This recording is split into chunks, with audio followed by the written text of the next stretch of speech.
Okay, I'll call the May 27th session of the Stafford County Planning Commission to order.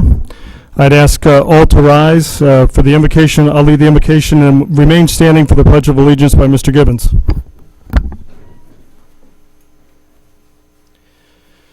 Dear Lord, thank you for the privilege and the opportunity to live in a country that allows free governance, that allows people to come together, to speak, to deliberate, and to make decisions on their lives. Thank you for all who've joined us this evening to participate in that discussion. Lord, thank you very much for those who protect the liberties that we have, those who volunteer to wear the uniform of this nation or are stationed around this world, willing to put their life at risk for our privileges. Thank you also for those in this county, in the Sheriff's Department and Emergency Services who also risk and are willing to give and help. Thank you for the many blessings we have. In your name we pray. Amen. Amen. I pledge allegiance to the flag of the United States of America and to the republic for which it stands, one nation, under God, indivisible, with liberty and justice for all. Mr. Cohen, could you please call the roll? Certainly. Mr. Apicella. Here. Ms. Bailey. Here. Mr. Boswell. Here. Mr. English. Here. Mr. Gibbons. Here. Mr. Rhodes. Here. And myself, sir. We have a quorum. Thank you very much. Are there any declarations of disqualification on any item on the agenda this evening? Mr. Chairman, Yes, I'm not Mr. a Gibbons. member of this church that's present tonight. Say again. I'm not a member of this. Very good. As has been our practice, while not necessarily a declaration of disqualification, just for full transparency, I do want to identify a few things dealing with items 3 through 5. I do attend Ebenezer United Methodist Church, who is the landowner involved, though the pastor who's here would say I don't attend nearly regularly enough. I did about a year and a half ago have a brief discussion with the pastor and the assistant pastor, just dealing with how land use issues work in general, and that is a commercial corridor. And about a week and a half ago, I did meet with the applicant on this application. Anyone else for any item on the agenda this evening? With that, before we move into let's go to public presentation. So if there's any member of the public that would like to speak on any item except for items number 1 through 5. Items number 1 through 5, there'll be a separate opportunity for public comment. So if you would like to speak on any other item, any other topic, whether on the agenda or not, you may come forward and do so at this time. When you do, we would ask that you state your name and your address. Once you state your name and address, a green light comes on indicating 3 minutes to speak. A yellow light will come on when there is 1 minute remaining, and then a red light will begin flashing when the time has expired, and we would ask that you would work to conclude your comments. Again, when you come forward, you're addressing the Planning Commission as a whole, not individual members, and it is not a question and answer dialogue. It's an opportunity, though, to present issues and items. Certainly, if there are questions embedded in your discussion and there is a means and a way in the follow-on dialogue with staff, we would certainly try and work towards some of those answers, but that's not the purpose of the discussion for public presentations or public comments. So if there's anyone that would like to speak on anything except items 1 through 5, please come forward and do so at this time. Thank you. Mr. Chairman, members of the Planning Commission, Hank Schartenberg, 36 Winning Colors Road. I'm speaking to you tonight as a resident and private citizen of Stafford County concerning item number 8, Comprehensive Plan Text Amendment for George Washington Village. Not long ago, this Planning Commission examined the proposal that was submitted as a rezoning, and in my opinion, and based on the facts as you stated them, correctly rejected it as not making good economic sense. Tonight you see it in front of you as an attempt to go through the back door, change the plan, and ultimately resubmit the same proposal. Without the appropriate proffers and the infrastructure being paid for, this plan would make no more sense now as a submission consistent with a comprehensive plan change than it did as a rezoning request. You can put lipstick on a pig, but it's still a pig. And so what I would ask you to reject the comprehensive plan amendment, especially since not this session, but a rather innovative concept called the Central Stafford Business District has been submitted to you for your consideration and that of the Board of Supervisors. I would ask that you expedite that process because I think it provides an excellent and viable alternative to the citizens of Stafford County. Thank you. Thank you very much. Is there anyone else who would like to speak on any item except for items number 1 through 5?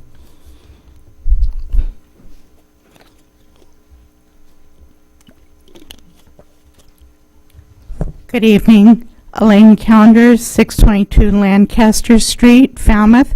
I just wanted to support everything the gentleman just said. Thank you. Thank you very much. Anyone else who would like to speak on anything except for items 1 through 5?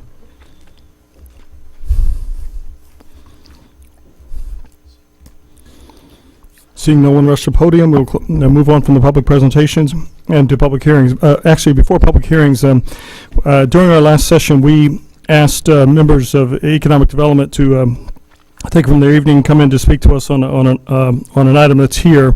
So I'd like to entertain a motion to allow for that discussion to occur once we enter unfinished business. We'll go through the public hearings, but at the start of public unfinished business, I'd like to move up a discussion with the economic development folks. If there's So moved, Mr. Chairman. Thank you, Mr. Apicella. Is there a second? Second, Mr. Gibbons. Any further comment, Mr. Apicella? Mr. Gibbons? Any other member? Okay, all those in favor of the motion signify by saying aye. Aye. Any opposed? Unopposed. So the agenda is so adjusted. We're going to move on to public hearings. I would like to identify dealing with items 1 and 2, if there's anyone here for items 1 and 2, the Old Dominion Village application, comprehensive plan text amendment and reclassification. The applicant has asked for a 30-day delay because they've just received some information. It's verification dealing with a stream on the site and a resource protected area. And also they're still awaiting some transportation committee comments. Again, we set these things in advance and hope things will come together, but they don't always get there. So we'll support that deferral. With that, I would waive the staff report. However, if there's anyone that came to speak on those items, we'll still have the public comment portion. I mean, you came here, you deserve your opportunity. So if you had some points or comments you'd like to make about items number 1 or 2, you may certainly come forward and do so at this time.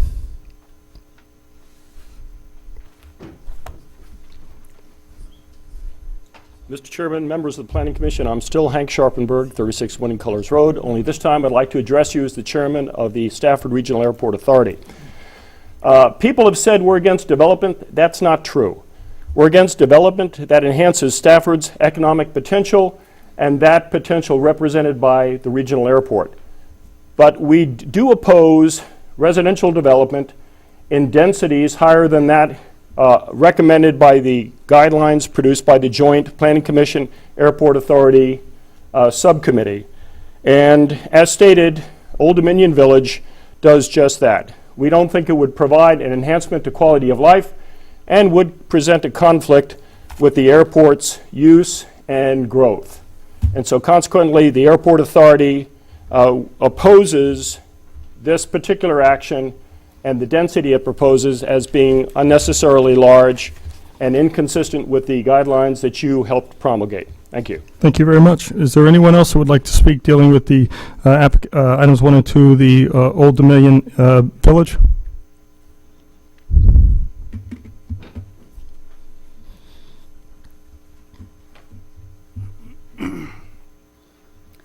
Once again, Elaine Calendar, 622 Lancaster Street. I just thought, since we have so many people here and you haven't done a presentation like you normally would before a public hearing, since that's been postponed, if I understand correctly. Yes. I just thought I would read from the documents available online about the project, about the negative findings by the staff. The proposal is not fully in conformance with the land use recommendations in the comprehensive plan regarding the location of uses and form of development. The development proposal is not clearly in conformance with the PTDN or ND zoning district. It cannot be determined at this time, at the time of this publication, whether Crawford Road improvements fully mitigate transportation impacts. Fourth, impacts to county schools, parks and recreation, fire and rescue, general government, and libraries would not be fully mitigated. 5, traffic impacts have not been fully identified or mitigated. These are the types of things you as planning commissioners have to consider, and I hope you'll take your time and be sure that you do the project correctly if it's done at all. Thank you. Thank you very much. Is there anyone else who would like to speak on items number 1 and 2? Again, we've deferred the staff presentation since we're deferring the item, and certainly that will have a fulsome staff presentation whenever it comes back around. With no one else want to make public comment, as is always the case after public comment, we would allow the applicant, if they would desire, to make. Okay, then, very good.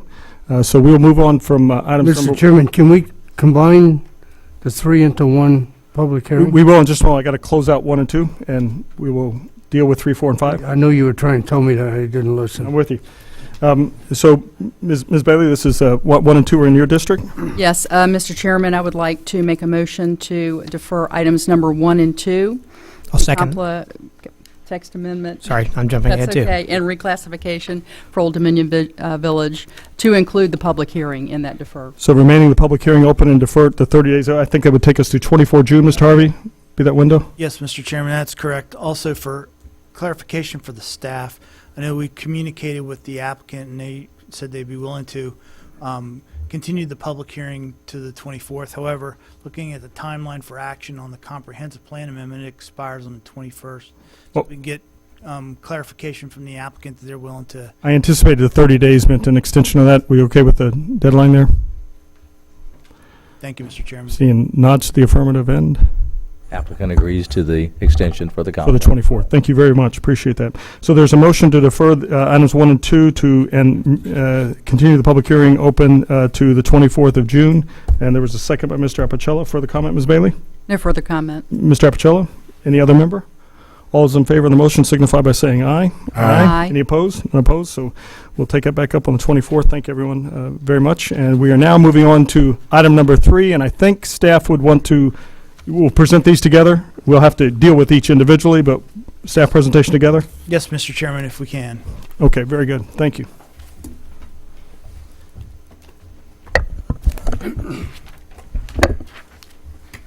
If I could have the computer, please. Yep. Okay, good evening, Mr. Chairman, members of the Planning Commission. Mike Zaraf with the Planning and Zoning Department. As mentioned, this case involves 3 applications, and I'd like to present all those to you at once. The 3 applications include a comprehensive plan amendment, a zoning reclassification, and a conditional use permit, all associated with a single project known as Stafford Village Center. The applicant for this application is Robert Pence with the Pence Group, and Clark Lemming is the agent. The site in question is highlighted on the screen. The location of the site is on the south side of Garrisonville Road, to the west of the intersection with Onville Road, across from the intersection with Travis Lane.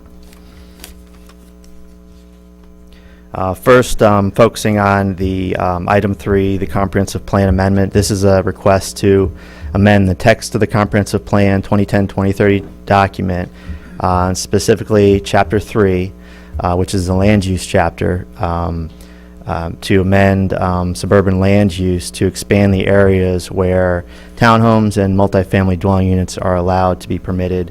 And this would be where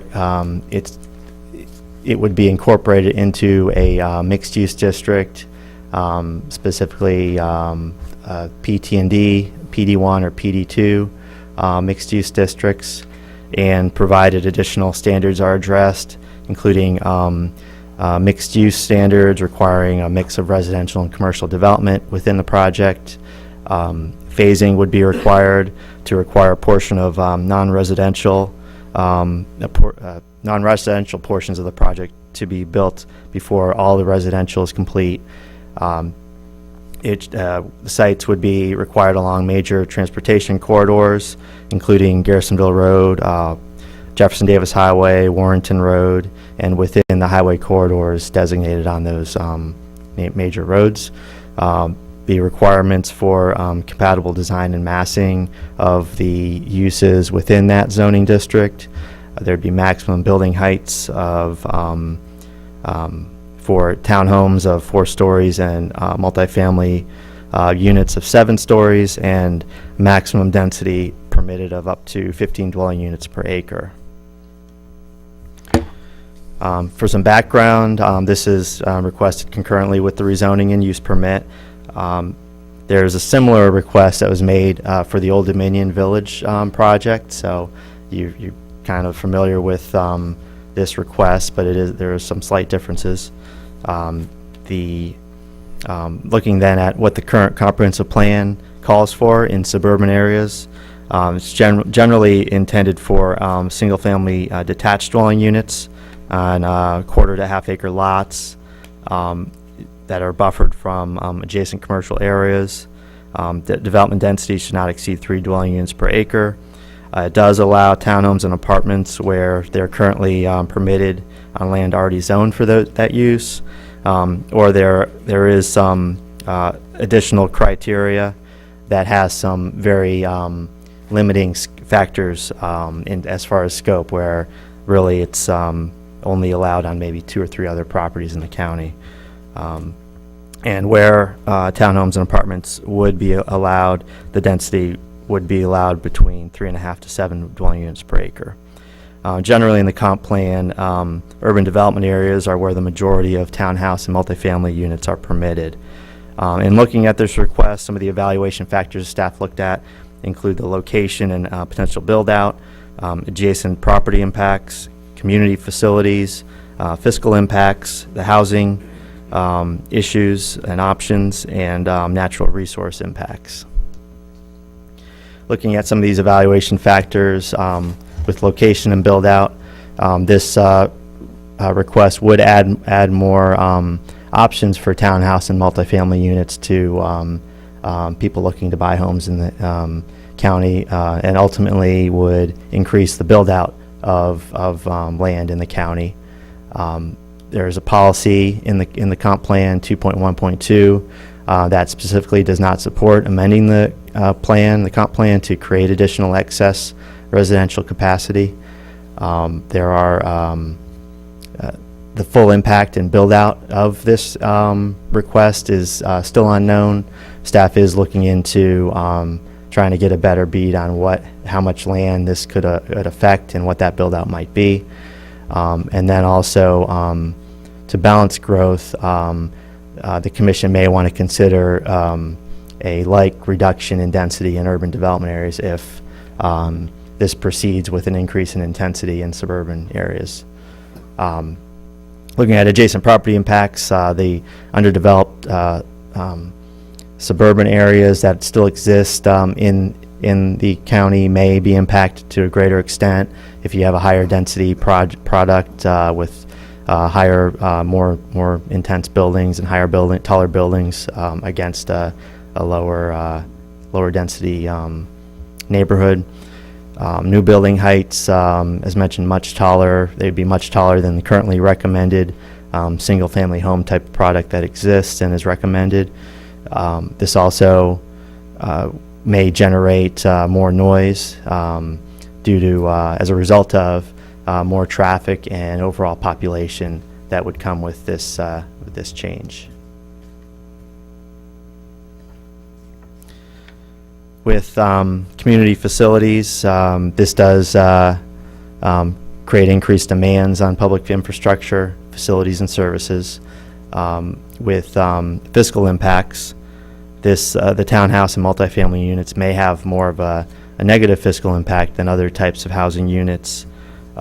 We, in our staff report, identified the impacts that we identified back when we worked on the Comprehensive Plan 2010 document, where that document identified the fiscal impacts of individual types of units.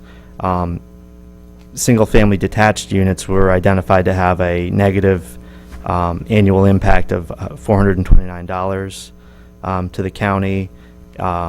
Single-family attached townhomes had a negative impact of $1,368, and multifamily $483 negative impact. We will note this was this study that was conducted. It was back in 2010, and it was based on existing countywide data back at the time. So it doesn't necessarily apply to some of the specifics that you might see on an individual basis on individual projects. So, Mike, this could be more or less, you think? It could be less if the values, for example, of the product are more Right. than, say, the county averages. But there could be variations either way, but more likely it would be less of an impact. Mike, also, just to be clear, that's just on the annual operating side, not on the capital side. Right, correct. Okay. On issues with housing, this is consistent with comprehensive goals that do promote housing options and affordability. Policy 5.3.1 in the comp plan states that community areas should include a mix of housing types and have access to local services at infrastructure, community facilities, and employment opportunities. This provides housing opportunity for young professionals entering the workforce that may not be able to afford or desire a single-family home, empty nesters who wish to downsize, or others who wish to be closer to services and employment. With natural resource impacts, there would be potentially increase in impervious areas due to the greater density that would result. This may create increased stormwater impacts that would have to be addressed on a site-by-site basis, and potentially increase natural resource impacts. Also, with some other issues staff brought up in our staff report, we do recommend that the guideline should address or require compatibility with adjacent uses that may already be in place in the suburban areas. And also, we note that the amendment does possibly create some inconsistencies with past amendments, and these changes should be evaluated against the amendments that previously took place and the overall construct of the suburban land use recommendations. And also note that in the Planning Commission's recent efforts to amend the comprehensive plan, recent board guidance recommended no additional townhouse and multifamily units in suburban areas as part of that effort. Looking at the findings of this application, positive aspects with this request: the mixed-use projects can relieve the road network by supporting multimodal trip options. It could achieve growth management policies that the comp plan has, provides housing options and promotes affordability, and supports development where services already exist. With negatives of the request, it is contrary to the policy that does not support creating additional excess residential capacity. It creates additional demand on infrastructure, public facilities, and services. It's contrary to board guidance that I've went over about not increasing multifamily and townhouse units in suburban areas, lacks guidelines to address mitigation of potential incompatibility with surrounding development, and results in a greater negative, potentially greater negative fiscal impact on the county. With those issues, staff, as far as a recommendation on the comp plan amendment, does not support the request at this time. The full impact of the request is unclear, which could negatively impact the planning construct of the comp plan as it is currently. Staff would recommend that prior to approval, consider the analysis of the full impacts of the increase in density on the suburban area, include the additional guidelines on mitigating impacts of surrounding areas, and evaluate the overall plan text for consistency. Now, moving on to the next application. This is item 4 on the agenda. This is a zoning reclassification. This request is to reclassify that same property that was reviewed from the R1 Suburban Residential Zoning District to the PT&D Planned Traditional Neighborhood Development Zoning District. The specific proposal would be for a mixed-use development with up to 500,000 square feet of commercial floor area that includes retail, office, gas station uses, to name a few, and 453 multifamily residential units. The location of the site, as I've went over, that I've already covered the location. It's the site itself is highlighted in red. This image is an image of the county zoning map. The R1 zone properties are in the yellow. The properties along Garrisonville Road are the brick color. That's largely B2 urban commercial zoning. Properties to the south and west, the brighter orange, that is R3 urban residential zoning. In that location, you have multifamily units. The other R1 land to the south and east, that's a single-family detached residential community. And along Garrisonville Road, you have existing shopping centers and restaurants and offices in place. The area itself covers 44.3 acres.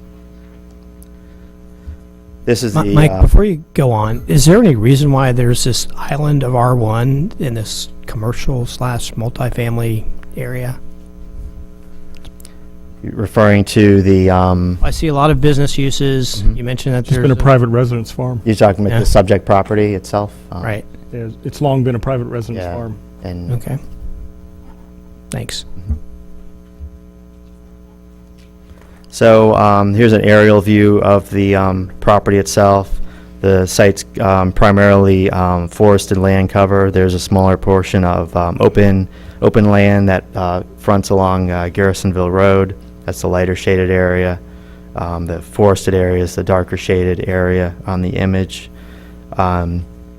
The forested area does cover areas that include two streams that consist of, and the forested areas consist of deciduous trees. And as mentioned, this was a single-family residence for the longest time. That one single-family dwelling exists close to Garrisonville Road, sits up kind of on a hill. Looking at the environmental inventory of the site includes two perennial tributary streams channels. Those are circled in the green shading, the green lines. Those run north-south through the property. Near the southern end of the property, the two streams enter into pipes where they run underneath adjacent residential developments that are located along High Point Boulevard to the south. The two streams include associated wetlands and include the critical resource protection area buffers around them. Those are designated by the green lines. In February of this year, staff confirmed the perenniality of the streams and the RPA designation as marked on this image. The topography of the site includes rolling terrain and some areas of steep slopes greater than 25% along each of the tributary streams. With this development proposal and other requests you've received for to go to the PT&D zoning district, these requests require additional documents than you would typically see. They require a regulating plan which shows the location of all the transect zones, which establish the general location of different intensities of land use across the site. The regulating plan has to show where the primary roads would be in the property, where any civic buildings and uses might be. There are pedestrian sheds, which are the areas that are within walking distance, primary commercial frontages in the development, and vista terminations, what the view shed might show at the end of your primary street. And then your typical general development plan that we have for most projects, or all projects, that illustrates the general location of potential development. And then this does also include neighborhood design standards, which provide specific details regarding the architectural design and building elements for the type of uses that might be provided in the development. There also this design standard documents required to provide streetscape information, such as the general types of street lights and landscaping that might occur. Looking at the regulating plan of this project, the applicant is proposing the site be broken up into different transect zones, including a T1 transect zone, T5, T6, and SDC, Special District Transect Zone. These T5, 6, and SDC zones reflect the higher intensity and density of development of this development proposal. The transect zones, as you are aware, range from T1 up to T6 and SDC. Staff notes that the majority of the development area would be within the T5 and 6 area, with a small portion being in the SDC zone. The T1 zone towards the bottom of the site covers 8.6 acres. It encompasses a portion of the RPA that we previously showed you on the environmental inventory, and transitional buffer areas around the perimeter of the site.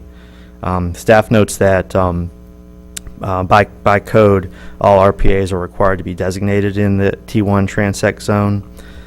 The applicant is proposing to remove portions of the RPA. The regulating plan reflects the removal of the RPA.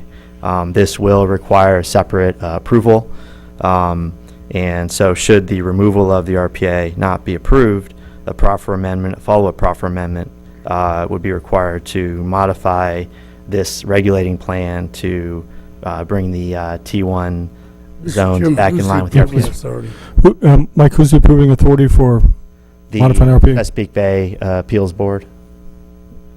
Okay, thank you.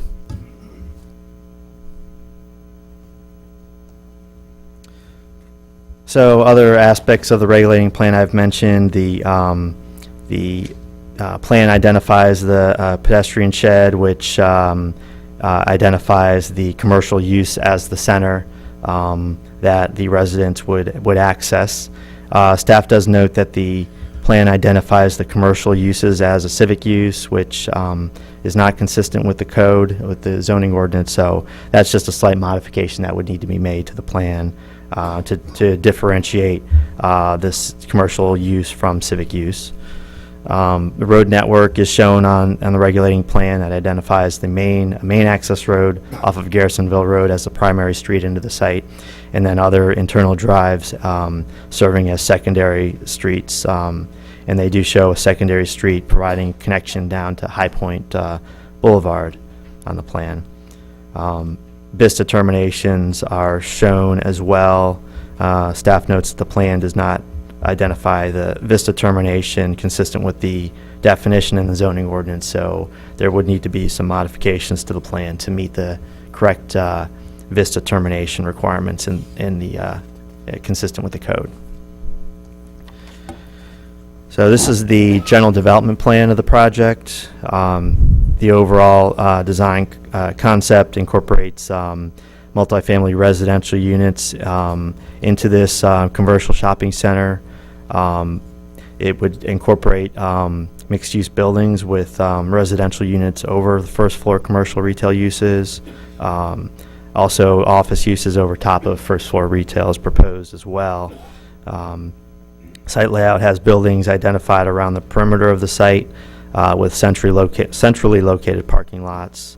Plan depicts the potential for some subsurface parking within the footprint of the buildings, and then also a standalone multifamily building is located in the southwest corner of the site, and then vehicle fuel sales in the northeast corner of the site, which is subject of the conditional use permit, and we'll talk about at the end. 3 access points are proposed off of Garrisonville Road. The primary access point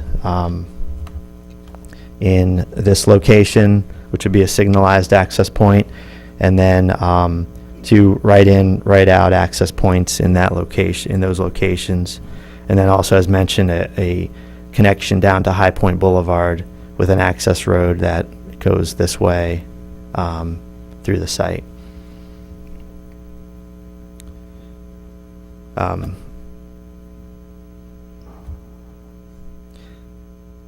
Also, the plan identifies as standalone anchor retail buildings, which would be 40 to 50 feet tall, with a mix of retail and office that would be 33 stories or 50 feet in height. The buildings that identify mix with residential is identified as being up to 7 stories or 70 feet in height. Staff notes that the code does not permit buildings more than 6 stories in the PT&D zone, so that would need to be amended to bring the stories down to 6. Also, staff notes the proposed layout is reflective of a more suburban shopping center with the centralized parking and buildings around the perimeter of the site. The concept itself does not fit in with the intent of the PT&D district, which is tended to promote pedestrian-friendly neighborhoods. Traditional neighborhood development patterns are more pedestrian-oriented, with buildings out front along a primary street with on-street parking, and majority of the parking may be in lots behind or to the side of businesses. Staff does note that the board will be considering several ordinance amendments that are being requested by the applicant as well, that would allow for and make this form of development more suitable in this district. And staff has suggested the applicant consider a layout that might be more reflective of the intent of the traditional neighborhood development. This includes some images within the neighborhood design standards that were included. The applicant has proffered that development would be designed in accord with the neighborhood design standards. There are a series of written standards included in the neighborhood design standards regarding the type of facade materials permitted and prohibited, the accent details and materials, the issues with how roofs would be, standards for roofs, wall planes, recesses and projections, canopies, screening, and other landscaping issues. The design standards are in the that are in this neighborhood design standards comply with many of the architectural recommendations in the county's neighborhood design standards plan, which is an element of the comp plan. Staff notes that the neighborhood design standards it does include an image of a vehicle fuel station canopy that might not be consistent with the intent of the NDS plan, and we'll talk about that more with the conditional use permit request. The applicant has included a proffer statement with a series of proffers that address these different factors and issues. With site intensity, they would limit the development to the intensity that we've stated regarding the amount of residential and commercial development. There's development phasing proposed that require the commercial be phased in with the residential. Some of the phasing includes that building permits will be required to be issued for and construction begun on 100,000 square feet of non-residential uses before an occupancy permit can be issued for any residential units, and then construction begun on at least 300,000 square feet of non-residential uses before occupancy of more than 260 residential units. So the commercial is phased in with the residential along the way. Staff does note in this development, in this phasing scheme, there's no guarantee that any of the residential units would be built, though. With the road access, staff notes that they request county and/or VEDA to acquire necessary off-site right-of-way through its condemnation authority for some of the improvements that are proposed. With transportation improvements, I'll get into that in more detail in the next few slides. There is a transit stop they're proposing to construct, should it be requested. Maximum building heights would be limited to 75 feet. Staff notes that's consistent with the current requirements in the PT&D district. Also, with water and sewer utilities, the applicant would fund and provide a water and sewer distribution study to identify the needs that are in the area and fund any necessary improvements while being entitled to pro-rata credits if they're being required to make any improvements above and beyond what their project needs. And with building safety standards, they would require the building, any buildings greater than 5 stories be constructed and designed to meet high-rise structure standards in the Virginia Construction Code. And there are a series of use restrictions as well. With transportation review and impacts, the applicant submitted a traffic impact analysis, which was sent to VDOT for review. Study evaluated the site's impact on the surrounding transportation network. The estimated traffic growth and planned road projects in the vicinity were included in the assumptions, including current projects of including the widening of Garrisonville Road to 6 lanes from Onville Road out to Eustis Road. And the study evaluated the impact on the existing and proposed intersections that are identified with the blue dots, including several along Garrisonville Road, from Eustis Road over to Onville Road, and then also looking at the intersection of Mine Road with High Point Boulevard.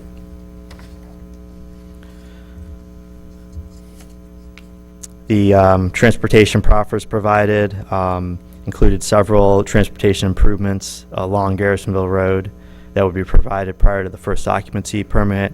This includes continuous eastbound right turn lanes across the site frontage, 2 westbound left turn lanes into the site at the main entrance, 1 westbound right turn lane onto Travis Lane, 2 right in, right out entrances into the site as shown previously, and then installing a traffic signal at the site entrance. Additional transportation improvements would be contingent upon obtaining necessary right-of-way. This includes optimizing signal phasing and timing at Garrisonville Road and with Mine and Onville Road, at Mine and High Point, extending the northbound left turn lane and adding a second left turn lane on Mine Road where it turns into High Point, and connecting the road, serving the rear of the site to High Point Boulevard, and constructing a free flow eastbound right turn lane as you go from High Point Boulevard onto Mine Road.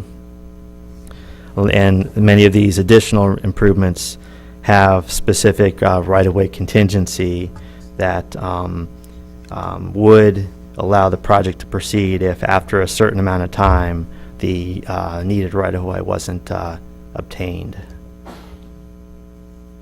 There would be a limit to the ultimate build-out of the site as well, tied in with that.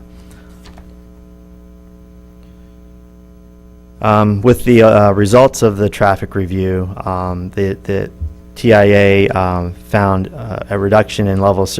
Many of the intersections did have acceptable levels of service, but there was a reduction of level of service at 2 of the intersections without mitigation being proposed. That included Garrisonville Road at Eustis Road and the site entrance at Garrisonville Road, where there were impacts to the main flow of traffic along Garrisonville Road. The county has their transportation plan include policies that address level of service for new developments. The policy states that level of service of the existing network should be maintained at a level of service C or better at these intersections. During specific times, the level of service was at a D or below. There was also a non-degradation policy where if before this project the intersection was going to be failing anyways, that the project shouldn't make the condition worse, and so that policy is in place as well.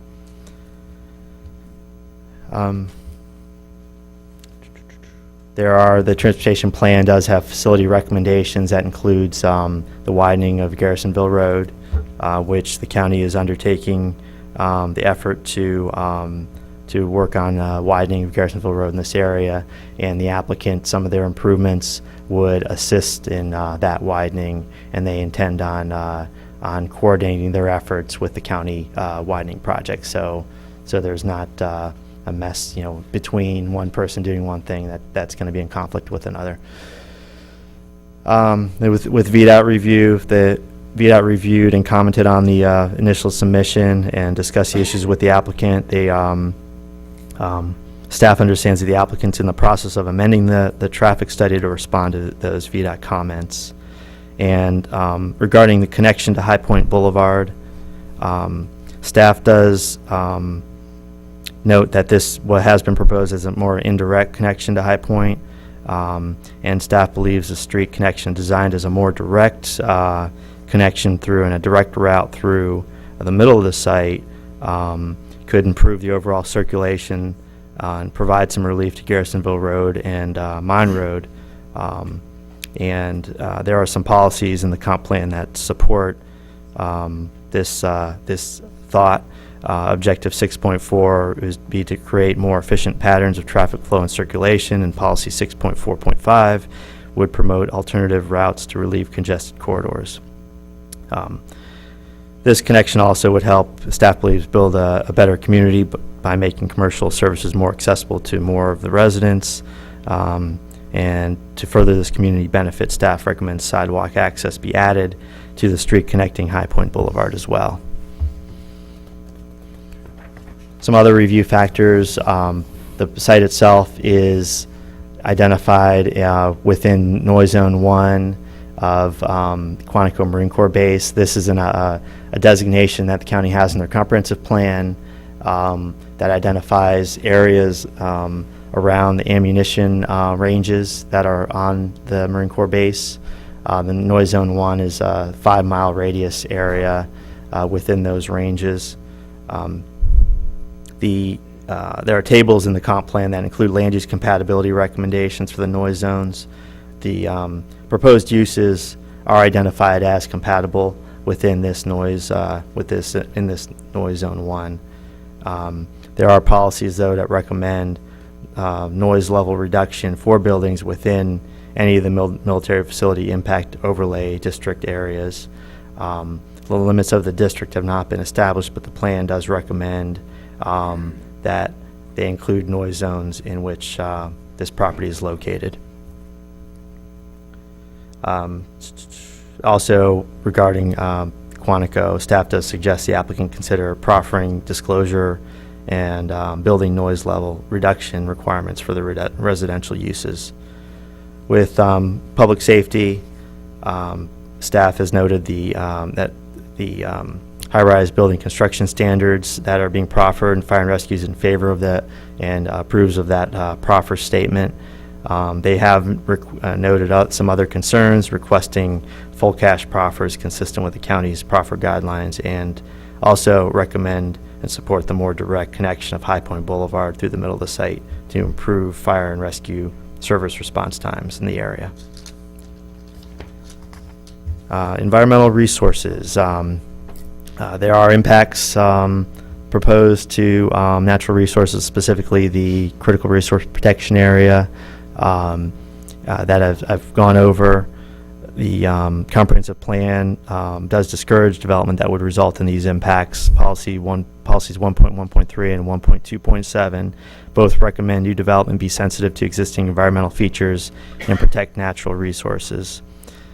Staff did request input from DEQ, which is the state agency that does provide state oversight for the localities that have Chesapeake Bay resource protection areas.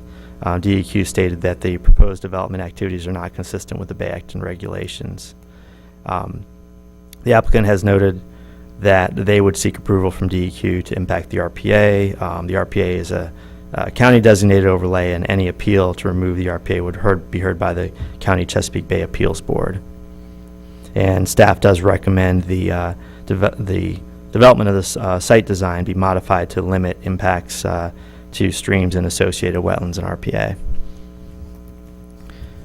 Looking at school impacts with this project, the site would generate anywhere from 145 to 167 students. The receiving schools are identified on the chart on the screen. Barrett Elementary School, Poole Middle School, and North Stafford High School would be the receiving schools of any students that are located in this development. The school division did recommend the applicant proffer full recommended cash contributions for the schools. Mike, was there a letter that we got back, or that was just staff-to-staff comments? That was provided through email. Can we get a copy of that? Sure. Thanks.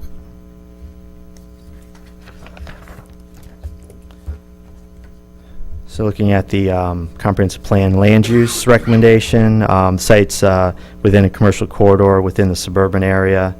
Commercial corridors are intended to encourage commercial activities where there are adequate transportation facilities to accommodate the proposed uses. Infill development and reuse of underdeveloped commercial sites are encouraged. Commercial uses adjacent to residential uses should be designed such that commercial use is integrated into and accessible to the community as designed so as to be unobtrusive to the community. Suburban areas are designated to be primarily residential in nature, but will be complemented by neighborhood and community-oriented activity centers, places of worship, parks, and play areas. The plan recommends the residential uses be limited to single-family detached units, density no greater than 3 units per acre. The commercial portion of the project, aside from the environmental and transportation issues, it is consistent with the comprehensive plan land use recommendations. The residential portion of the request is not in conformance with the current version of the comp plan, and we have gone over staff does note that the proposed height of the buildings up to 7 stories, and particularly in the southeast corner of the site, do not fit in with the established pattern of single-family residences. The comp plan objectives and policies do support the development of the site as a preferred infill development site, assuming compatibility with surrounding uses, and the proposed uses of the site are similar to adjacent office, retail, and multifamily uses, but are of a more urban scale than what's presently out there.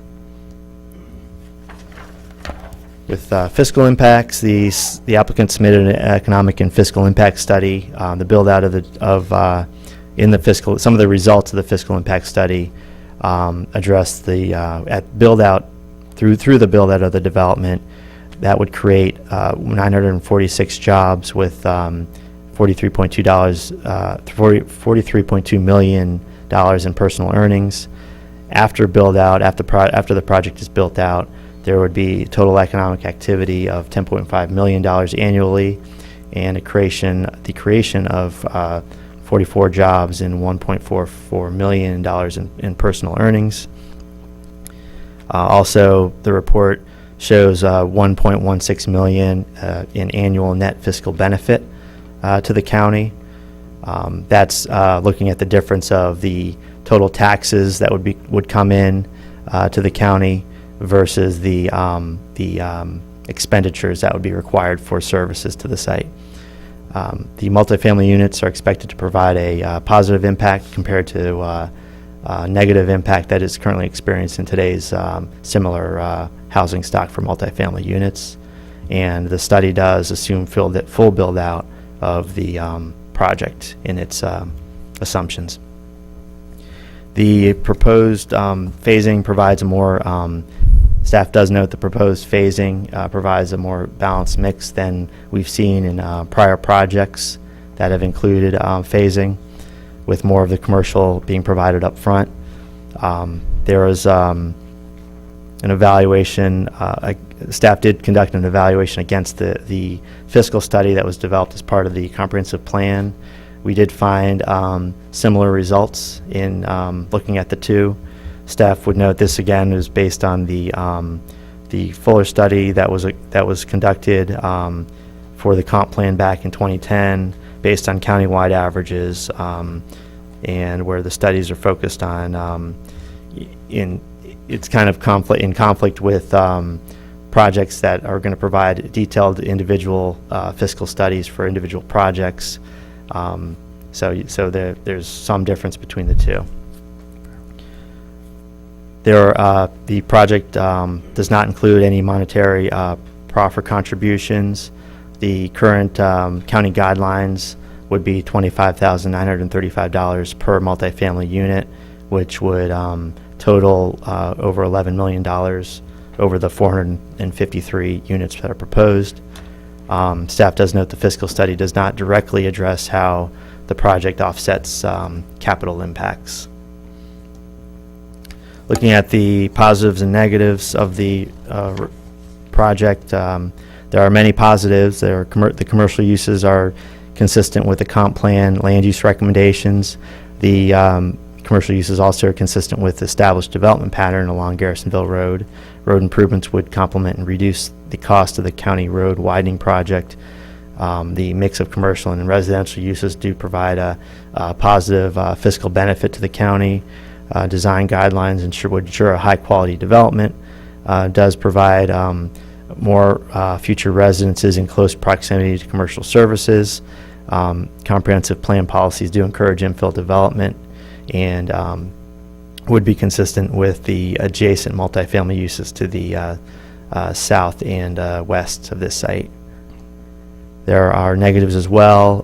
The proposal is not fully in conformance with the comp plan recommendations regarding the location of these multifamily uses and form of development. The negative impacts on natural resources are inconsistent with the comp plan policies. The proposal is not in conformance with transportation policies regarding providing adequate levels of service. Proffered road improvements do not fully mitigate transportation impacts. The impacts to county public facilities would not be fully mitigated under the current proffer guidelines, and proposed residents may experience noise impacts from operations on Quantico Marine Corps Base. With these recommendation for this request, staff recommends denial at this time. Although there are many positive aspects, the negatives do outweigh the positives. Should the Planning Commission consider approval of the companion comp plan amendment, staff recommends the issues raised in this report be considered to further mitigate potential impacts. Okay, the last item, and this one's shorter than the others, I promise. This is item 5, the conditional use permit. This is a request for a conditional use permit for motor vehicle fuel sales in the PT&D zoning district and within the Highway Corridor Overlay zoning district. This is a smaller area of the overall site. It's highlighted in blue on the image. This covers a 1.56 acre portion of the overall site fronting on Garrisonville Road and fully within the Highway Corridor Overlay District, which runs on both sides of Garrisonville Road. Looking at the environmental inventory of this site, you'll see the site does include wetlands that feed into the perennial stream. Could I ask you a That is- question? Yeah, please, Mr. Gibbons. What are the entrances for this? I'll get to that to the next slide. Okay. Yep. And that will feed into the perennial the wetlands along this stream run to the south, where the perennial stream and critical resource protection area is located, and the terrain slopes from the west to the east down to the wetlands. Here's a shot of the general development plan for the vehicle fuel sales. The entrances are proposed right in this location as a right in, right out in this location, and then you'd have secondary access off of the primary entrance through here, and then other access within the overall project. The plan identifies 6 fuel pumps with 12 fueling stations. The convenience store that we often see is not proposed as part of this request, so it's just the fueling stations with a kiosk. The site has access directly off of Garrisonville Road, as noted. The use would be surrounded by 2 proposed retail buildings. The orientation of the retail buildings should help to minimize light impacts on the corridor highway from the use.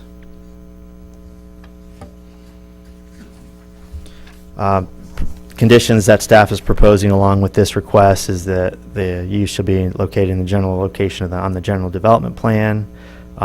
Access should be limited to the one right-in, right-out access shown on Garrisonville Road.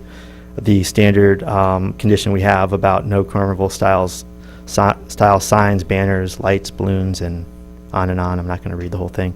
The use of electronic or variable message signs and flashing signs shall be prohibited at all times, and the canopy and signage shall be constructed in general conformance with the neighborhood design standards. The canopy design and image is included in the neighborhood design standards for the Stafford Village Center rezoning.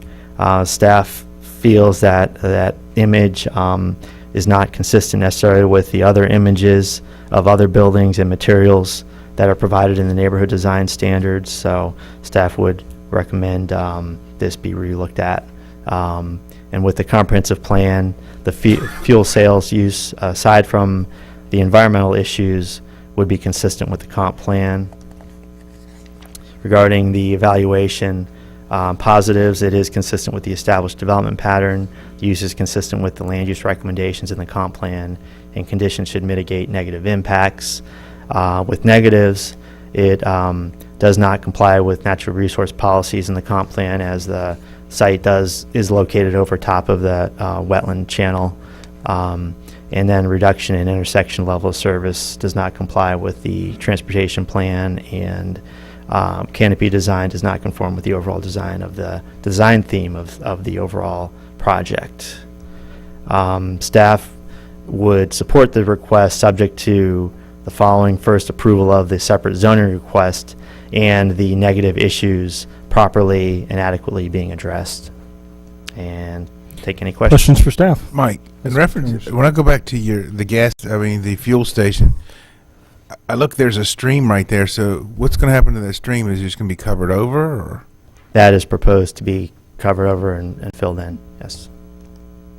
It would be likely there. It would be probably be worked in with the drainage along the Garrisonville Road widening project, and it would be piped, likely.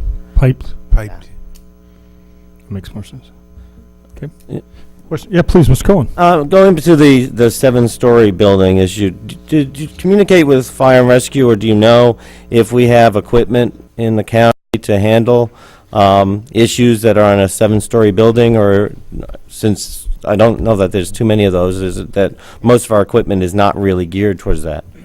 They did not comment on that as being a concern, but I can follow up with them as to how they're equipped to handle that. What is there, one 6-story in the county?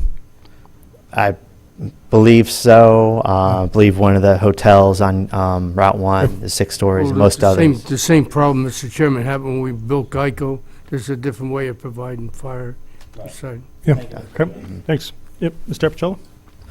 Going back to the proposed comp plan amendment, my question is, and my concern, and I've said this before about other projects, changing county policy for a specific site or application, especially in this case where we've gotten guidance from the Board of Supervisors not to make the kind of change that's being requested here. So my question is there a way to change the land use designation from suburban to some other land use for this particular site? I would note, as in my questioning earlier, that it's odd, this particular site being R1 in a sea of business and other uses, but the obvious answer is it's because that's what it was before. So I'm just trying to find an alternative way of helping the applicant potentially achieve what they want without changing broadly county policy. Well, the only other land use designations that might be appropriate would be the targeted growth area, and those cover generally a larger area and have not been, I guess, set up to apply to single parcels. So, is there a way to tie that possibly? And I know what Mr. Appicello was talking about is just now it could apply many other places, but more specifically to the infill. Is there enough definition to infill that you could apply it associated with that terminology? There would probably still be some question as to how many properties that would apply to, and it may still be open-ended. Mr. Harvey, do you have anything to add to that? Yes, Mr. Chairman and Mr. Appicello. Certainly, the Commission and Board of Supervisors could create additional land use categories for our comprehensive plan. As Mr. Zaraf was stating, in our urban services area, we really have 3 land use categories right now: suburban, urban development area, and business and industry. we have a number of overlay designations on the plan, such as commercial corridor, redevelopment areas.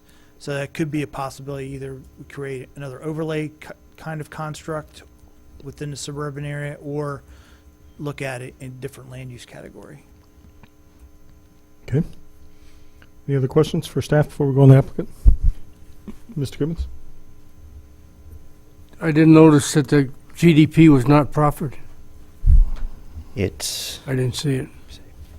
I thought there was a policy change though that for PT&D projects they had to comply with they had to That is correct, Mr. meet the Michelle. GDP. Code requires that development comply with the general development plan.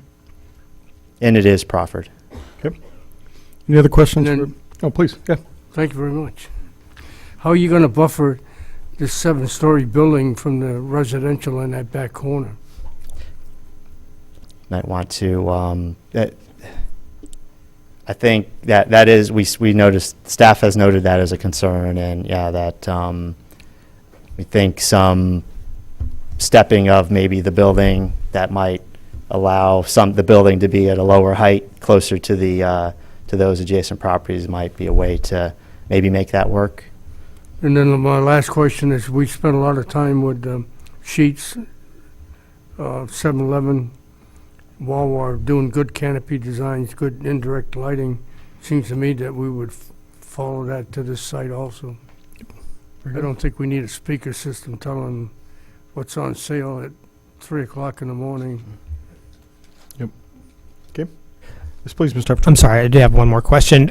As I recall, some or all of 610 is a service district area. How would this project align with that service district construct?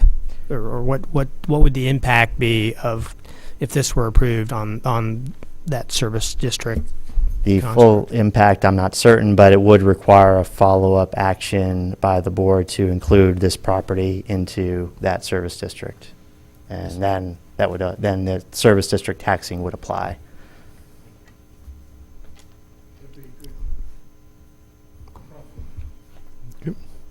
Okay, applicant, please.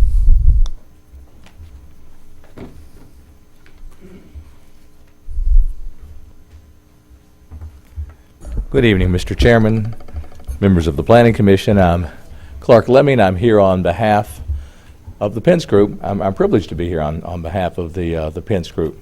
They are commercial developers par excellence and are responsible for the Stafford Marketplace development in Stafford on 610 and resolving a lot of transportation issues along that corridor between 95 and Stafford Borough and Mine Roads, as well as providing the leading source, to my knowledge, of commercial tax revenues for the county that we enjoy.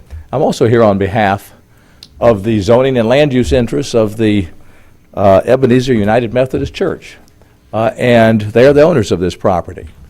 And that, in part, is why there are some unique things to this property, like the old zoning, like the fact that this property and its location along 610 has not been developed. The property was bequeathed by the owners of the property a couple of years ago upon the demise of both of the sisters that owned the property to Ebenezer Church. And Ebenezer, Reverend Miller, is going to talk to you about the process that they went through in order to decide what to do with the property.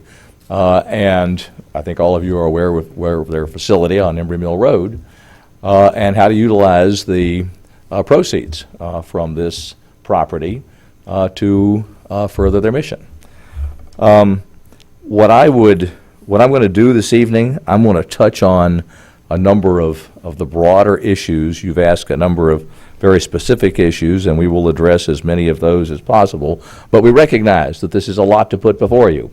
And so we would like to stake out some conceptual issues and our position with regard to them. First, I'm going to talk at length about the comp plan amendment, so we'll come back to that. I appreciate Mr. Appicello's comments there. The T&D, this is a PT&D. This is, I think by my count, the fifth PT&D application that we've seen. I believe that all of the others, there's only one that is actually coming to fruition or is close to it, and that's Aquia Town Center. And that didn't go exactly as it was originally intended, and now it's two separate developments. There's a residential development and a commercial development that is turning out to be about 180,000 square feet. But that is zoned T&D. The text amendments that Mr. Zaraf referenced were requested on behalf of Aquia Town Center, not this development. They may be beneficial to this development, but they were requested in that context. So I wanted to be sure that was clear. And they are winding their way back from the board through you all and then back up to the Board of Supervisors. Now, there was a staff comment that they would prefer something closer to the traditional T&D. Well, this is as close as we've gotten so far. You may recall that with regard to prior designs of the T&D applications, that what you had was effectively a commercial area and a residential area. But in this application, you actually have integration of the commercial and residential. This is the first application to come before you and proffer to do the residences over the commercial.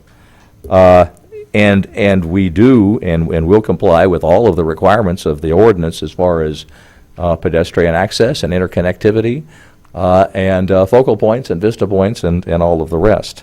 So I would submit that this is, while not perhaps the planner's pristine traditional neighborhood design development, it's as close as we've seen one come in Stafford County. Now, what I would like to do for a minute, while we're on the subject of vision, the Pences have been longtime friends of Stafford County, still own a piece of Stafford Marketplace and the large office building in the back. And I wanted to give Mr. Bob Pence, who did Stafford Marketplace, an opportunity just to greet you and share with you a little bit about his vision for this development and why he decided to go this way, because after all, he is a commercial developer. So Bob, you got 3 minutes. As soon as they started. Yes. Good evening, Mr. Chairman, members of the Planning Commission. My name is Robert Pence, and I have two residents. I'm a resident of Virginia. I reside at 1776 Stratford House Place in Reston, Virginia. And I also have an in-town pad at 3030 K Street in Georgetown. What's particularly of interest about those two places, I think they are the two best examples of T&D development in the Worcester metropolitan area. The Reston Town Center, and we look right down the Main Street, is, everyone knows, is an exceptional combination of retail and office and residential uses. Great pedestrian access. In Georgetown, my other home is in Washington Harbor, and I'm on the 5th of 7 floors right on the river with commercial and residential and about 350,000 feet of office. I like this environment. I didn't grow up this way. And by the way, I'd like to introduce my son, Jeff Pence, who's right here. I'll get back to him in a second. You can wave. And Michael Stoltz. When Jeff was 4, I have a picture of him on a bulldozer in Reston, where the Home Depot Center is. The town center wasn't there. There wasn't anything there. Reston Avenue wasn't there. And the area grew and matured, and the citizenry changed, and more people came, and uses were built to accommodate the desires of consumers. That is exactly what we want to do here. When we signed up for the ground that became the Stafford Marketplace Shopping Center in 2001, it was already zoned. And early on, and there were really no proffers. There were traffic problems. There were problems with the width and the carry power of volume on Garrisonville Road. There was a huge problem getting off 95 onto westbound Garrisonville Road. We met with the county. We met with the feds. We concocted a scheme for a slip ramp, and we built it. There was also with all due respect to the staff, at that time the county proposed that we build a road right through the middle of that property to service the housing in the back. And we said, no, that will destroy the continuity of the shopping experience. And we pushed the notion of improving the road to the side, Stafford Borough. And as part of doing that, VDOT had a very small commuter parking lot there. And in working with them and improving the road, we bought a bigger piece of property across the street and built them a lot that had twice as many spaces. We will work with you. I promise you that. And as we did when we built the Stafford Marketplace, we met with the county, and I was asked, what do you want from us? And I said, we don't want any money. We don't want any tax increment financing. What we want and need is an expeditious processing of building permits. Here there is one other small detail, and that's called zoning. I would like to address two things about Stafford Marketplace that are not so readily apparent. I believe I'm the only developer in the Worcester metropolitan area who has built in Reston, in Columbia, and in Burke Center. We get along with our neighbors. When we came to Stafford, and we did in fact build, we still own the 72,000-foot office building, 4 stories in the rear behind Lowe's. And Michael Stoltz went and led the effort to meet with the townhouse owners right behind us. I would invite you to go drive on that street where the houses are and turn around and look at the office building. Yes, it's a 4-story office building. Yes, it's close, but you can't see the first story and a half. You can't see the loading dock because we work with them to put up fences. We didn't have to do it. We did it because we were going to be good neighbors. And there's a question about the 7-story building here. Quite frankly, I think the 7-story building is too high. We'll work something out, assuming we can go ahead. And I would also note that that building, the first floor of that building, is lower than the abutting properties. A second aspect, Stafford Marketplace, when we bought the 90 acres of commercial, we also bought 143 acres of residential to the rear that had, as it turned out, about almost 1,100 housing units that were allowed under the zoning code. And we made a deal with 2 developers to sell it to them. But we planned it in such a way, and again, I invite you to drive down Woodstream Drive and drive down, so turn around and look at the rear of the Stafford Marketplace Shopping Center. And you're going to see something about that center that's going to be really amazing to you. It's going to be very difficult for you to see it because of the natural vegetation we left in place and because of the plantings that we did in the rear of the center. I think we are an advocate for a vision here. And the easiest way for me to explain, now that I finally get to it, what the vision is, Stafford Marketplace and the office building sit on 90 acres of property, of commercially zoned property. This property is 45 acres. Stafford Marketplace has 800,000 square feet of retail. Our proposed development will have 400,000, so half the acreage, half the retail. We have an office building down the street, the 72,000-foot building, which we would hope to replicate or build another one here. But the big difference is the site is half the size, and to make a fully functioning, homogeneous integrated project, yes, we've added housing. I live in such places. This is the rage in the United States of America. Not that that should be your test, but in fact, people love living in places like this where they can work, and where they can go to the theater, where they can go to the health club, where they can go shop for food, where they can do any number of other things, particularly dine in this environment. And so if you think about Stafford Marketplace, here's the analogy that I draw to what we want to do here. Take away the Target, take away the Kohl's, take away the wing that has the Best Buy in it, take away the shops between Lowe's and Kohl's, and what you have left is about 400,000 feet of retail. Move the office building up front or somewhere in the parking lot. Take the 2 wings on either side of the shoppers and put 3 or 4 stories of residential on them, and do that at 2 other places in the project, and that's what we want to deliver, with extremely high-style architecture and a project of which this board and this county will be very proud and will last. It's been 10 years, a little more than 10 years since we built that.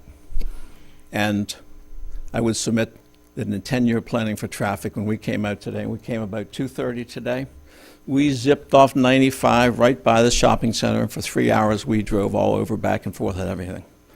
No trouble, and by the way, obviously on Stafford Borough Road, we kept the road there, and here as there, we would have 2 entrances onto the side to completely bifurcate the transient traffic from the terminal traffic, and that is important. The staff is not aware, but we will make available to them. We received today, we had commissioned a study, a very brief study, about putting a road through the property and using the intersection which we propose. Talk about total degradation of the integrity of an intersection, that's it. But the staff has not seen that. We'll make it available to them the next days, and I'm sure in turn they will make that available to you. So we think there's a better way to deal with that, and we will pursue that. The adjacent properties, and you've touched on this, the Close sisters who own this property and who have made the church the beneficiaries of their life's existence. It's a marvelous thing. We're concerned about neighbors. We're good neighbors in Reston and Columbia, and not so much we're good neighbors in Columbia, but they're all commercial uses around us. In Burke Center, some of the homes were there when we built, some came after. Just as Stafford Marketplace, the townhouses were there, and all the single family came later. And all those people can come in there and shop. They don't have to go out on Stafford Road, they don't have to go out on Garrisonville Road. So it's very efficient in that regard. I acknowledge issues about service stations. We build them in other places. Quite frankly, I think the rendering we gave is how about less than optimum. So we'll deal with that. So with that in mind, that concludes what I have to say. Thank you very much. Thank you very much. Time and attention. Thank you. If you thought that was it, you're wrong. You tell me when I've outworn my welcome.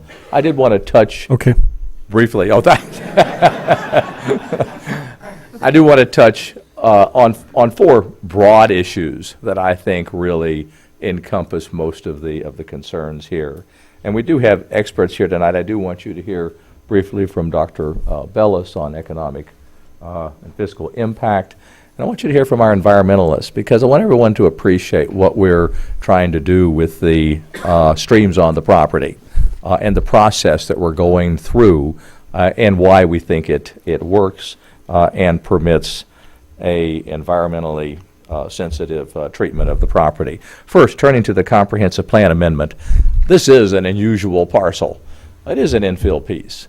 Everything around it, with the exception of the parcel immediately to the west, which is incidentally under contract by an entity that includes Mr. Pence, and at some point will be integrated as a separate contract, and there'll be a separate zoning application that will come in on the tract immediately to the west.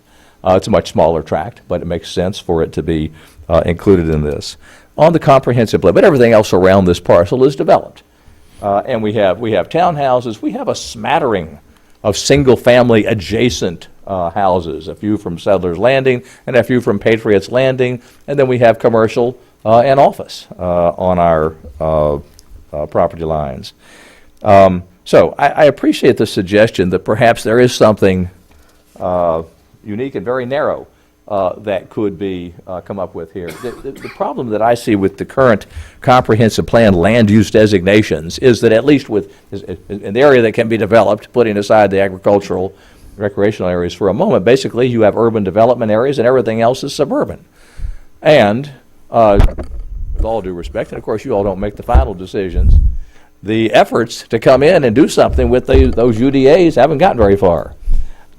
So the rest of it is suburban and fairly narrowly defined, at least in terms of what can be done residentially in these areas. So I think it is a good thought, and I've talked many times with Ms. Carnes about the need for other land use designations within the county. If the UDAs are not going to happen, and they're not going to account for the multifamily and the non-single family detached development, then you need something else. And maybe this is the opportunity. And of course, the challenge here is exactly what Mr. Apicella indicated. It's to come up with something that is sufficiently narrow so that we don't have countywide concerns or implications, and that's not the intent here at all, but also one that makes some planning sense. Now, we thought that the parameters that we built in here with all of the design requirements would, number one, they are limited to your major corridors. It certainly don't have to cover all your planned district zoning districts, but the likelihood that somebody's going to come in and be willing to meet all of those design parameters, the phasing, the appearance design issues, and give you something that works fiscally, as we think we have done here, is probably not great. But if they do, isn't that a good thing? What would be wrong with that in the broadest sense? Now, there are, of course, many other things that can be done to narrow the parameters of any kind of comp plan amendment here. You can look at green space only. You can look at distance from the interstate. You can look at infill pieces. So I am confident that there is a creative way that a text amendment can be created here that is narrow and also makes sense from a planning standpoint. And of course, the county is under no obligation legally to follow its comprehensive plan, but I know as good planners, you want zonings to follow the comprehensive plan, and of course the planning staff wants that. They won't support anything that's not consistent with the comprehensive plan. So we will work with you. If you do have other specific ideas, we will try to come up with something that is narrow and appropriate for this particular property. I think there is general consensus that this is a property that is appropriate for a fairly intense development, given its location along the 610 corridor and the pattern of development that has occurred to that point. Now, I'd like to talk for a moment about cash proffers. Now, I want to assure on behalf of the applicant here that if it is clear that there is a negative fiscal impact caused by this development or the necessity for a contribution that does not come from another source for capital improvements that would be associated here, we will address that and we will cover that. But I think the starting point is this, and this is what I want Dr. Bellis to address. The starting point, I think, has got to be, with a residential development, it's a different kettle of fish altogether. But with your mixed-use developments, first question, I think, comes down to the value of the housing. The housing is concerned. That's what the cash proffers are designed to offset the fiscal impact for, the negative fiscal impact. So I think that the first question is what are the price points? What is the value of the housing that comes in? I think we can agree that at some point there's a break-even point out there somewhere where housing does, at some level, support itself, and below which it does not, and does have and let's just limit this to the capital improvements. That's what proffers are for initially. So that's the first question, and we've proposed a certain level of value for the apartments here. If you accept that, then they pay for themselves. If you don't accept that, then we talk about the break-even point, how close we are. Is there a negative fiscal impact on the county? But then we come to the other question, and that is the mixed-use development, and where you have a development that comes in and produces a substantial surplus for the county year after year after year after year. Why do you also need the cash proffers? And in this case, if you accept what Dr. Bellis says, then I think that is true here. I wanted to read you one thing. Mike had utilized, and I know the county has recently, or it routinely uses the Fuller model in some work that he did for the county. And this issue keeps coming up, and not just in Stafford County, also in surrounding counties. And I asked Dr. Fuller to look at the model that Dr. Bellis does in the context of a zoning in Spotsylvania County, actually, a mixed-use development, and and to talk about the Bellis model, which is actually one that he worked on, and the fiscal studies that he had done for counties such as Stafford. And he states, and I'll make this letter available to staff, it has been incorrectly reported that fiscal impact studies that I have conducted have found that multifamily housing is a fiscal drain on its host community. The facts are that some multifamily housing can have a negative fiscal impact, and other configurations of multifamily housing can have a positive fiscal impact. Same is true for single-family attached or detached. So while normally commercial uses are considered to have positive fiscal impact on their host communities, the magnitudes of these positive impacts also vary considerably for different types and mixes of commercial land uses. So it really all comes down to the particular development and what it is that's proposed, the phasing, the sequence in which it comes.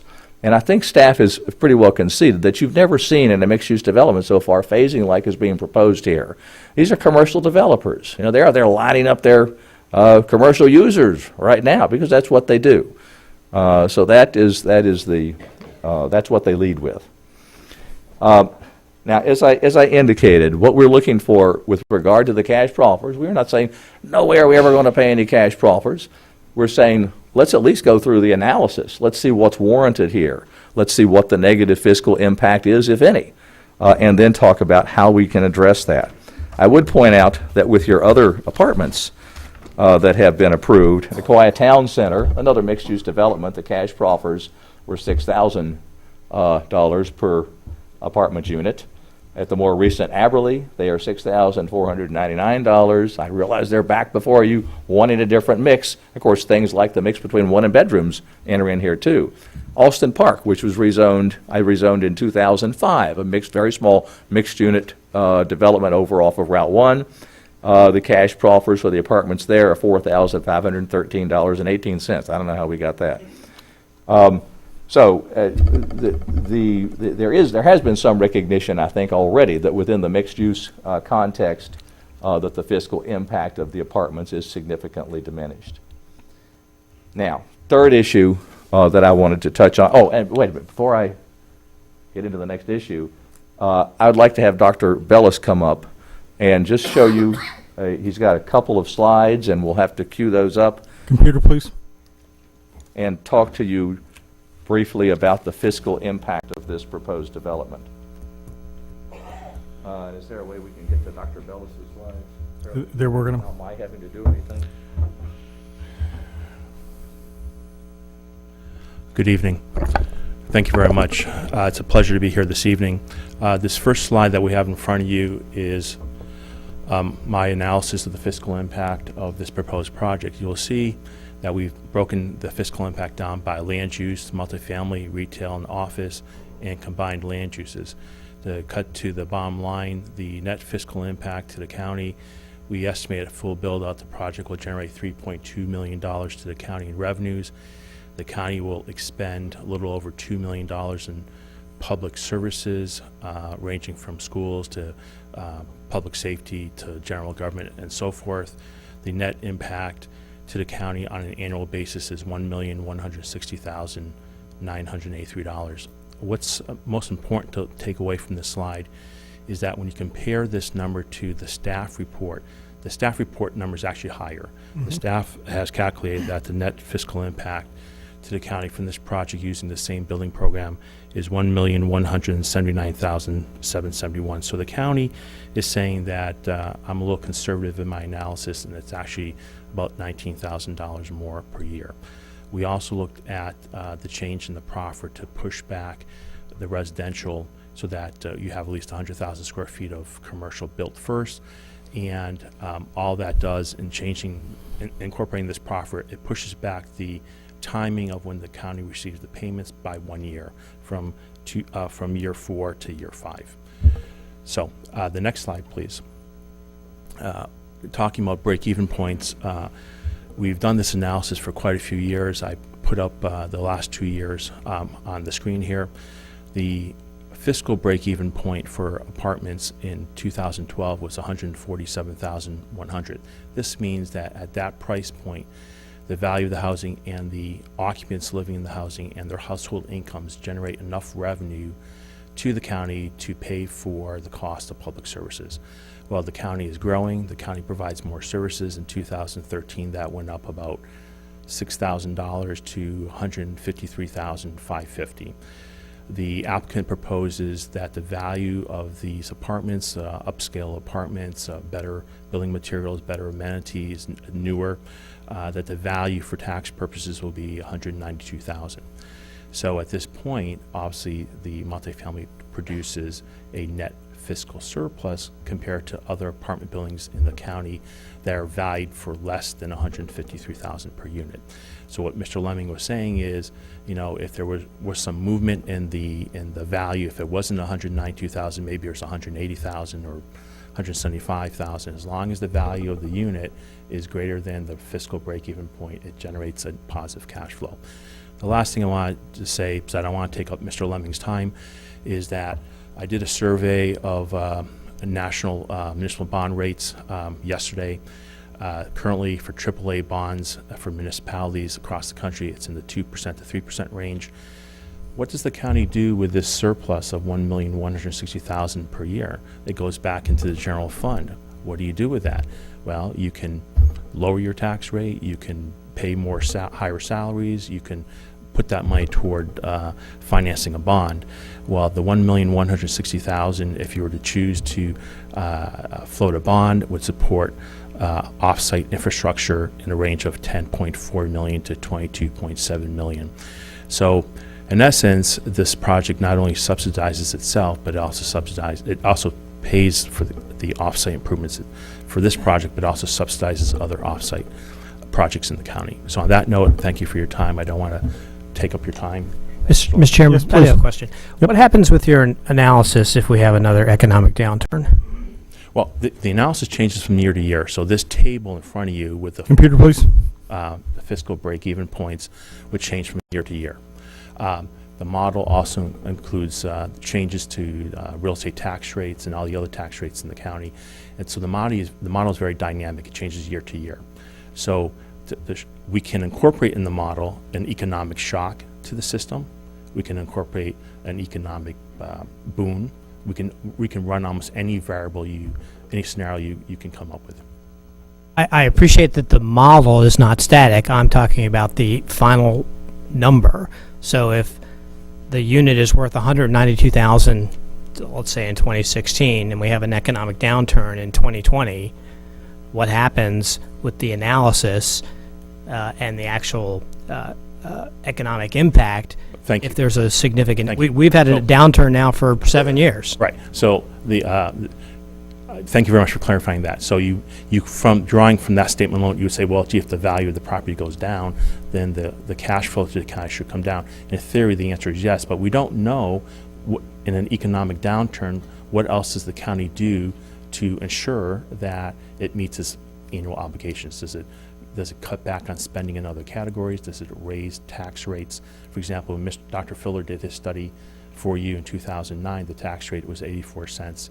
The real estate tax rate was 84 cents per $100. In 2013, according to your financial documents, there's $1.07. So the county has to do their own internal changes to their financial checks and balances. So the short answer is, I can't answer that without precise numbers. All I can say is the model is dynamic, so that we can model it for you. Okay. But that's a hypothetical question.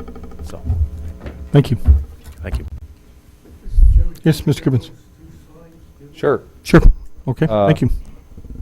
Staff has them in their system and certainly make them available to the commission members. A partial answer, I think, to your question is if there is an economic downturn and you have phasing, you get to a certain point, and if the appropriate number of commercial development is not there, then the residential doesn't happen, or it gets stopped at a certain point because of the phasing.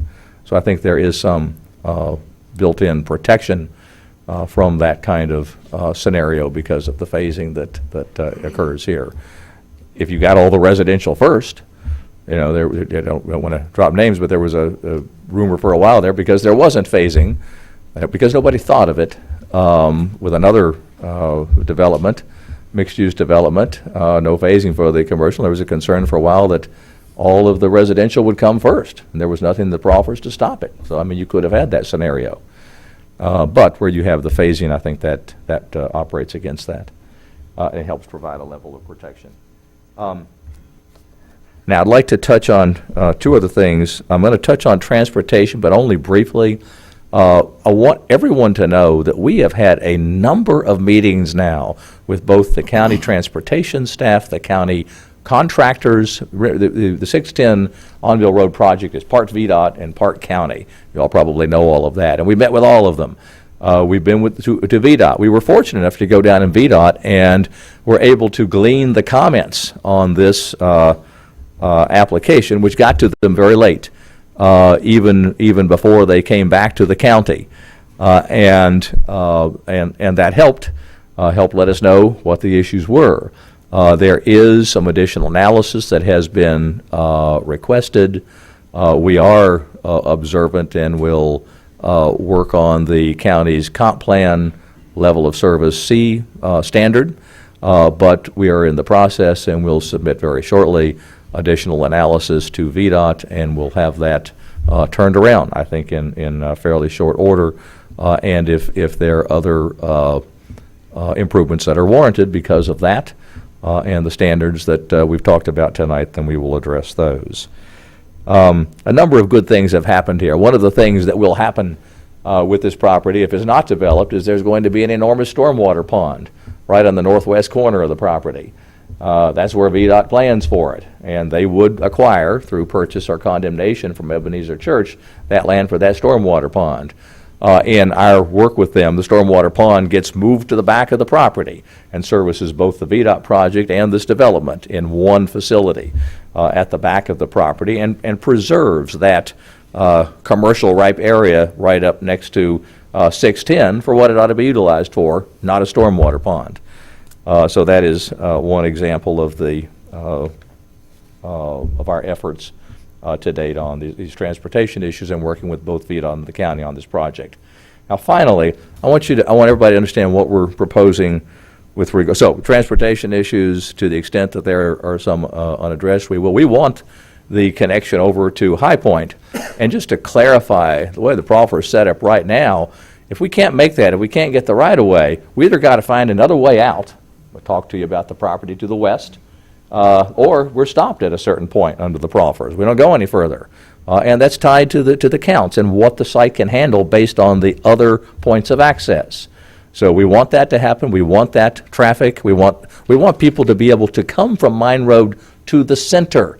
As Mr. Pence indicated, we do not want them passing by and further clogging the main entrance to the shopping center. Wouldn't work at Stafford Marketplace. We don't think it's going to work here. And we are very much opposed to any concept that would bring a through street through the property. Now, on the environment, I'm going to ask our environmental planner, Avi, if you would come up, and we have one slide to show you, just to let you know what's going on with regard to the streams on the Computer, please. and what applications have already been filed, the DEQ operation. Avi, if you'd introduce yourself. Absolutely. My name is Avi Serene. I'm with TNT Environmental. I live at 2880 Franklin Oaks Drive in Herndon, Virginia. Just a brief summary on what has been done to date and where we're headed with everything on our end. A Section 41444 wetland permit application has been filed with the Virginia Department of Environmental Quality. That permit application includes just under a half acre of wetland impacts, which are scattered throughout the eastern western portions of the site, along with just shy of 1,500 linear feet of stream impact. All of the impacts that are proposed for the development are going to be offset through the purchase of wetland and or stream credits, all of which at a higher ratio than 1-to-1, which means we're purchasing more credits than we are impacting linear feet of stream, for example, and twice as many wetland credits as we are impacting acres of wetland. The post-construction hydrology for the two stream channels starting in the west and then moving to the east, the western stream will be piped where it meets the western property boundary and released in its same general location in the southwest portion of the site, just below its confluence with a smaller stream, and downstream hydrology will be maintained through that. It's important to note that that particular section of stream has already been impacted as part of the sanitary sewer line, which is currently in place.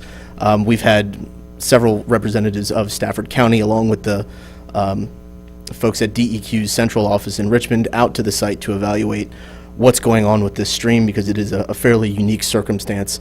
The stream actually goes subsurface due to the bedrock layer being fractured during the installation of the sanitary line, which has caused it to just kind of disappear for a little while, which has been a pretty good detriment to the quality of the overall hydrology in that area. The easternmost stream, however, will be treated a lot differently. We are proposing an approximately 600-foot filtered trench drain system, which is probably the first one of its kind and certainly the biggest in the DC metro area. It is a kind of a combination of a French drain and an infiltration trench that has been designed in conjunction with a geotechnical engineer and a professional geologist. The detail for that can readily be provided to the county. That was completed late last night and finalized first thing this morning, unfortunately. But the filtered trench drain system will provide continued groundwater input and discharge through the southern portion of the proposed development at the base of the proposed retaining walls, and as such, downstream hydrology will be maintained. Having been to the site easily 6 to 10 times over the course of the past 12 months, I can tell you that the existing quantity of flow is borderline immeasurable with standard scientific equipment. It is far less than half a cubic foot per second, basically meaning that it's a trickle. And the existing stream is actively eroding, and there's quite a bit of downstream sedimentation as a result of its existing condition based on the steep slopes that are adjacent to it.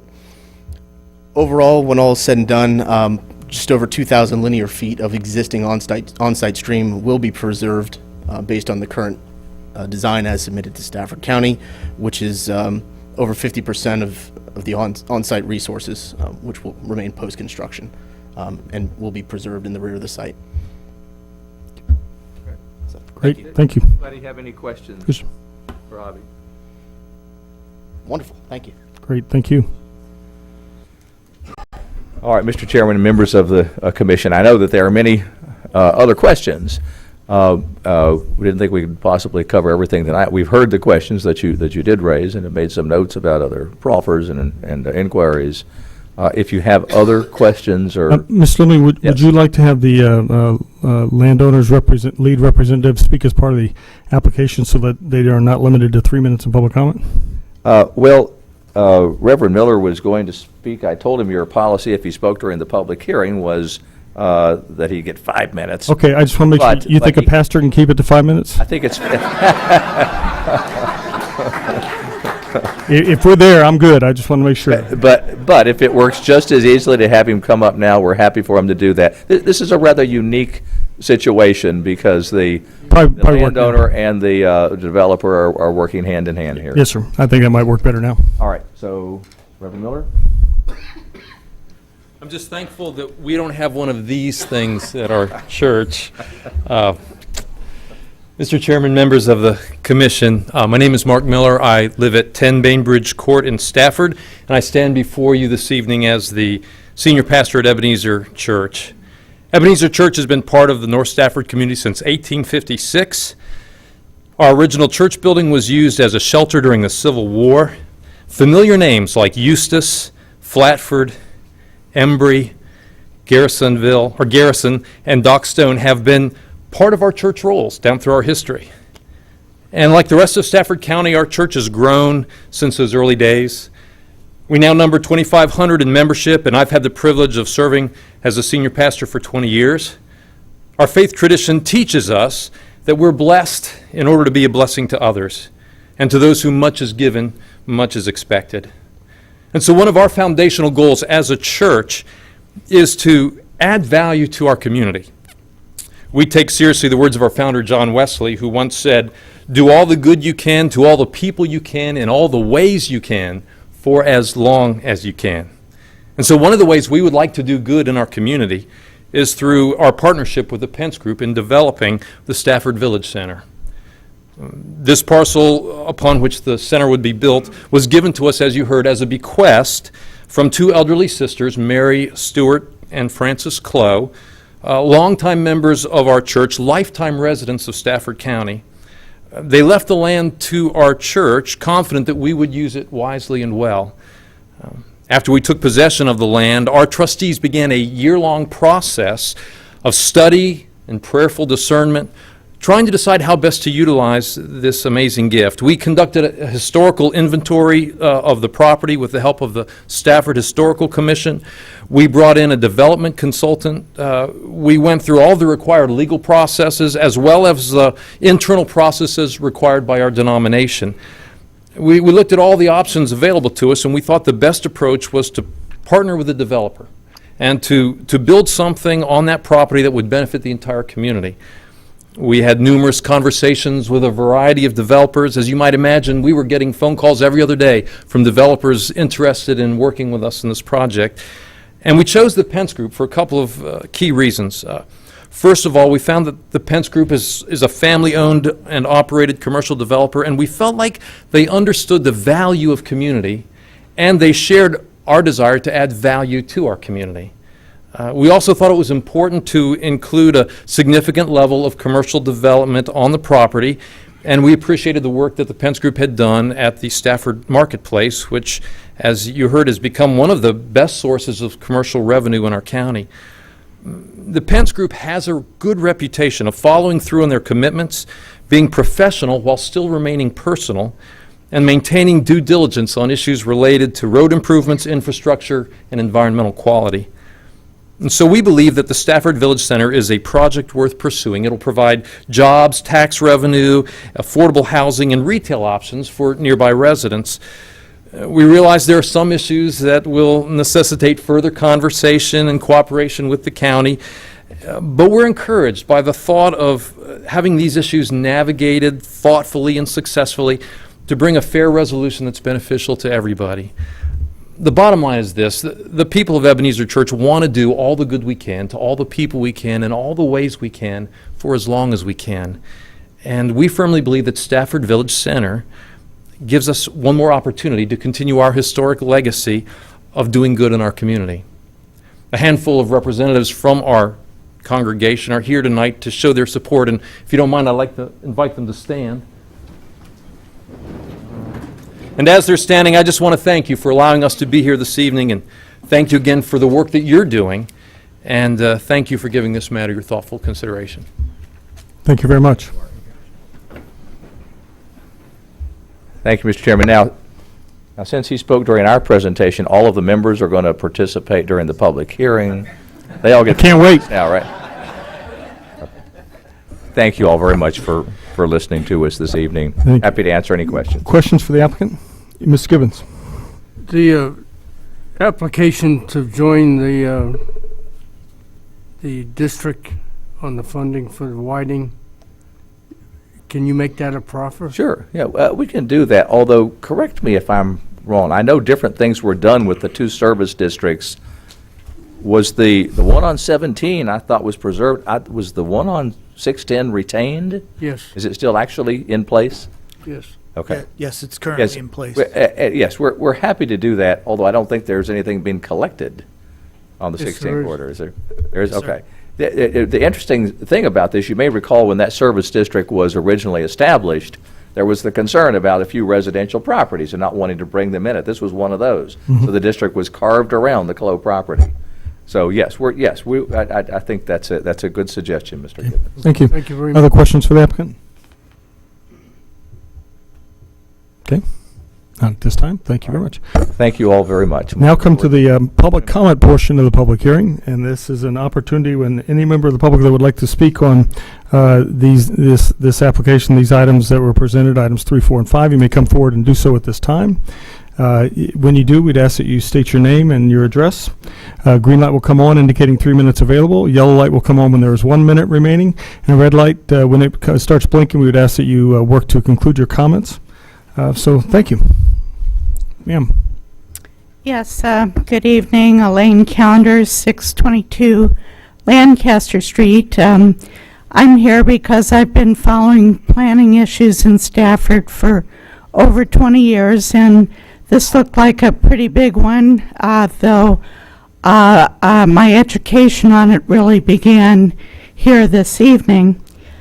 I want to compliment the staff on an excellent evaluation and presentation. I think we need to keep in mind that there's also been terrific salesmanship going on here that makes it easy for us to forget some of the details of the staff report. It's important that this be considered carefully, that there not be a rush to judgment, and definitely there should be no vote tonight to pass a comp plan text amendment. I believe that we get into trouble when we change the comp plan for a specific project. We have to be very, very contemplative about such things. I've jotted down various comments here, and I'm going to have to go through this as quickly as possible because my time will run out. But I'd like to point out, though, Mr. Pence has a great reputation as a quality developer. When Stafford Marketplace came in, that's when we lost a quiet town center. And we haven't got it back yet. And from what I understand, the county is investing a great deal of money at this time to try to get it back on track. Now, what kind of impact will this new project have on other commercial development or other mixed-use projects being planned along 610?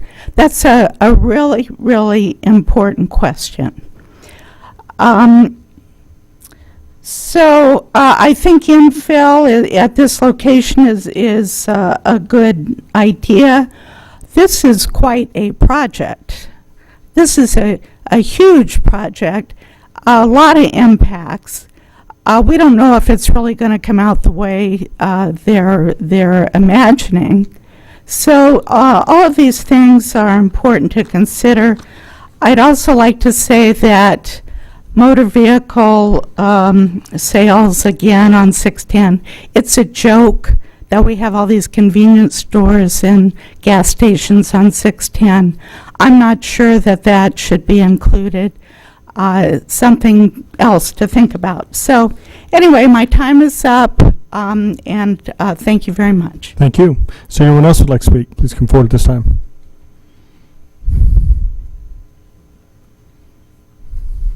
Good evening. I'm Delbert Simmons. I live at 113 Candlestick Drive in Patriots Landing. And Patriots Landing is a development directly to the east of the property that's being developed. And I speak in behalf of the residents along Candlestick Drive, which adjoins, all that property adjoins the property being developed. And I've lived there for over 35 years, so I'm familiar with the property. And our concern is that the people that are in the residence on that property would cross our private property to walk to the nearby Walmart shopping center on the east of Patriots Landing and Brafton Shopping Center to the north. And there was no mention of a privacy fence or anything that would prevent people from crossing our property. Is there a proposed privacy fence going to be included in the development between the two properties, is our question. Okay. All right. Okay. The property also has, it's deceiving because the property on the outside is about 1,000 foot higher than what is on the inside where the streams are. Mm-hmm. You'd almost have to see it to believe it. And that, you can understand why it wasn't developed long ago. So that's all I wanted to say. Okay. Thank you, sir. And again, the public comment portion is not enough, we don't have a question and answer dialogue, but certainly in the follow-on, if there's an opportunity to address some of those issues, we certainly will. Please, sir.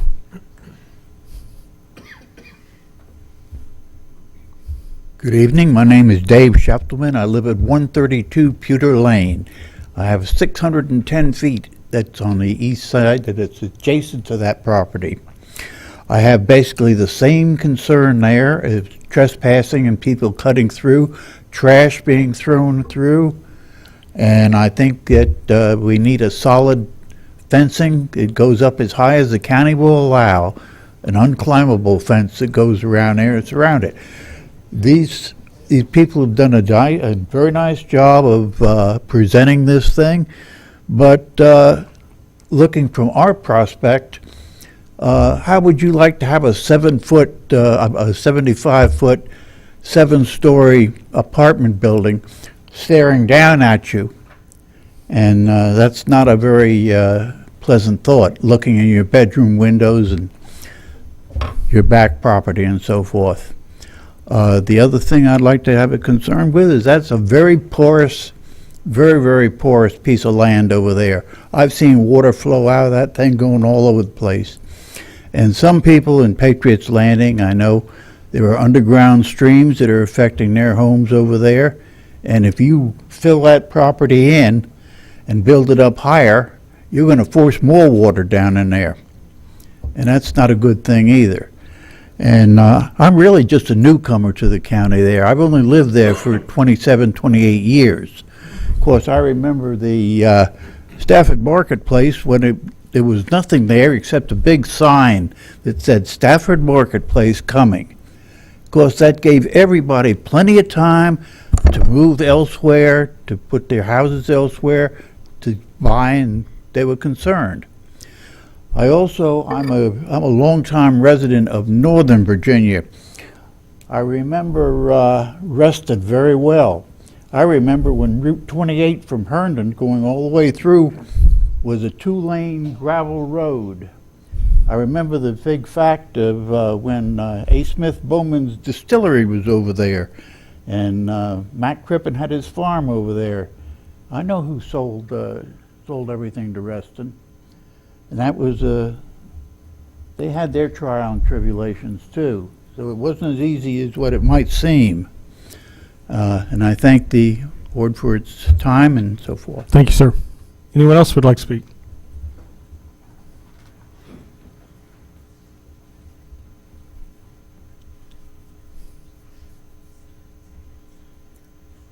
My name is Brenda Messiah Fortune. I live at 111 Candlestick Drive in Patriots Landing.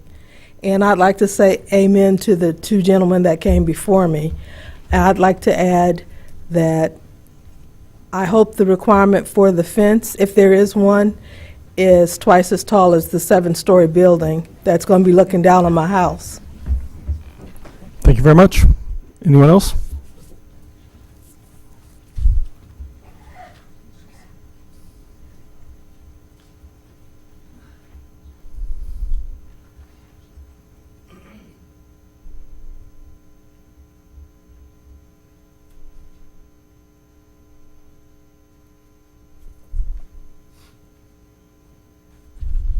I got in a bad spot. I'm taking a long time here.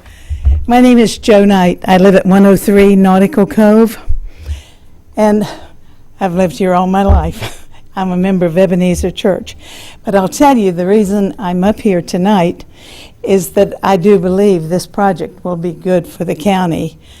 I actually think that the residential component is good as well. I often say that if I wasn't so tied to Stafford County, I would probably move downtown Fredericksburg so I could walk to everything. I love this concept, and I really think that folks moving into a development such as this don't expect total quiet and darkness. This I know is not what's in the comp plan as far as the base is concerned, and yet I think we're just loaded with single-family residential throughout there, and I think that I think that you should check the complaints. I'm not sure that we get that many from right in that area, because most people appreciate what they're doing on the base, and they've grown and learned to accept what's happening. I lived much closer, just right across the field, which is now the other side of Travers Lane. My grandfather had a farm there. That's where I grew up. And I'll tell you that I also think this connection to High Point Boulevard is wonderful. I believe that this will encourage so much of that dense residential on that side to come over and to visit there and do commercial shopping and eat in restaurants, and without further encumbering 610. I believe it may offset as much of the additional traffic as it's generating through this benefit. I think that's a benefit to all. I think we can't have everything perfect in every mind and everywhere you go. We maybe have other commercial, but you know, the guys who develop these places are big boys. They know what their site selection is all about. And these sites that they select have been well thought out. And I believe that the tax revenue we realize, if they have struggles and move one tenant in, one out, they do that. But overall, we benefit. And I think we should keep that in mind. Thank you very much. Is there anyone else who would like to speak?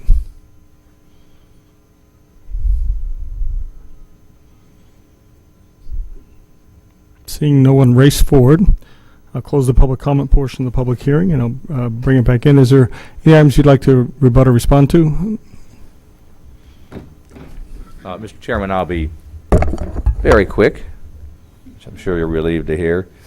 I appreciate the compliment from his calendar. Never thought of myself as a salesman, but maybe. I think of myself as an advocate, just as she is an advocate. With regard to the issue of Aquia Town Center had fallen into a state of disrepair. It was an older shopping center. When the new shopping center came along, Food Shoppers Warehouse moved to the new shopping center. What's proposed now at Aquia Town Center is much scaled back, even contrasted with what was originally there. So I think, as Ms. Knight indicated, there's room for all of this. North Stafford has substantial demand, and the sign of that is that you've got developers like the developer of Aquia Town Center and Mr. Pence here wanting to do this kind of development in Stafford County, North Stafford County in particular.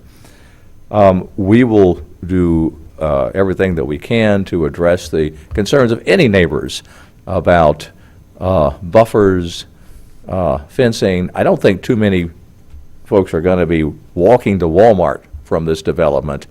But I understand the concern. We hope that the neighbors are going to want to come to this center. So some form of pedestrian access may be in order so that they can walk to the center. But we will address completely the issues of buffers and privacy for the neighbors and demonstrate how benign a multi-story apartment building will actually appear to the adjacent properties. Again, we appreciate your patience with us this evening and look forward to working with you. Great, thank you. The next Are there, time we meet. I know I've taken a list of items, which I'll recap here in just a moment. Are there further comments at this point for the applicant or staff? Or I would highlight that what I noted, where I will be inclined here in a moment, actually, is to make a motion to defer to the next session. But I just wanted to recap some items that I heard. I was very appreciative of the comments Mr. Pence made, which was recognizing and identifying some of the things that were highlighted tonight, and a willingness to try and see how to best address some of those. I did note and hope that we can work to address what the few individuals commented on, which was the potentiality of fencing or screening, or how they might address that, and certainly the height of the building in context of the topography to mitigate the implications to the neighbors. And I appreciated again the comments that happened at Stafford Marketplace that were able to mitigate most implications of that, and I hope we can do the same here. the comment and commitment to make the proffer for the application of the service district. Appreciated that. It seemed fairly simple, the staff's comment about the proffer of some type of noise notices to residents involved. That's a pretty simple one. What the comment Mr. Apicella made and that Mr. Lemming, you mentioned a willingness to try and work a little further forward to on the comp plan amendment, which is dealing with targeting that infill or some way to address it. So I think we could work collectively, hopefully, and be able to address that. Certainly, I did see Mr. Pence cringe a little when he looked at the rendering associated with the CUP, so I'm sure we'll be able to address the standards associated with that one. And then I noticed staff's comment about sidewalking. I don't know if that was in your plan, but some pedestrian approach towards High Point, and if that made sense. And so I think that would be a great add to there if we're going to tie through. And then I guess the one other one that I think we'll have a little dialogue and opportunity to engage on is the element of cash proffers associated with the capital impacts. I think we'll have to have a little more discussion on that.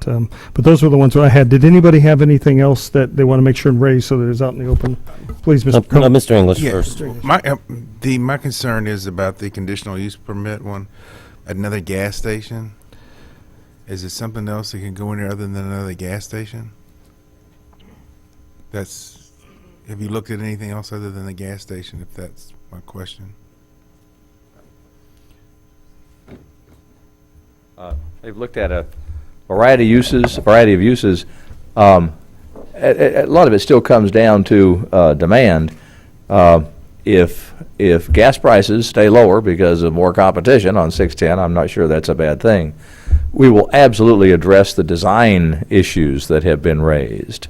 But I think that one of the conveniences to a mixed-use development with the number of apartments that are proposed here would be on-site fuel sales, so that you're not venturing out onto the main road in order to accomplish something like that, or can take care of that easily on the way home. So there is, I think, a lot to be said for the fit. But we stay open-minded about all things. Well, my concern too is because the gas station right there, and then you have a fuel spill with the stream right there. That's a concern too. So if it was any way that you could look at something else other than a gas station. Well, I think our environmental planner will tell you that the piping and the what is put in place for the stream would guard against anything like that. But we will be sure that that's the case. Any other points, Mr. Cohen? Yes, a couple. Notwithstanding your comment about we already have a 6-story building, I would like staff to actually look at and communicate with fire and rescue as to what our status is, where the equipment are, what would be in need or necessity for the county.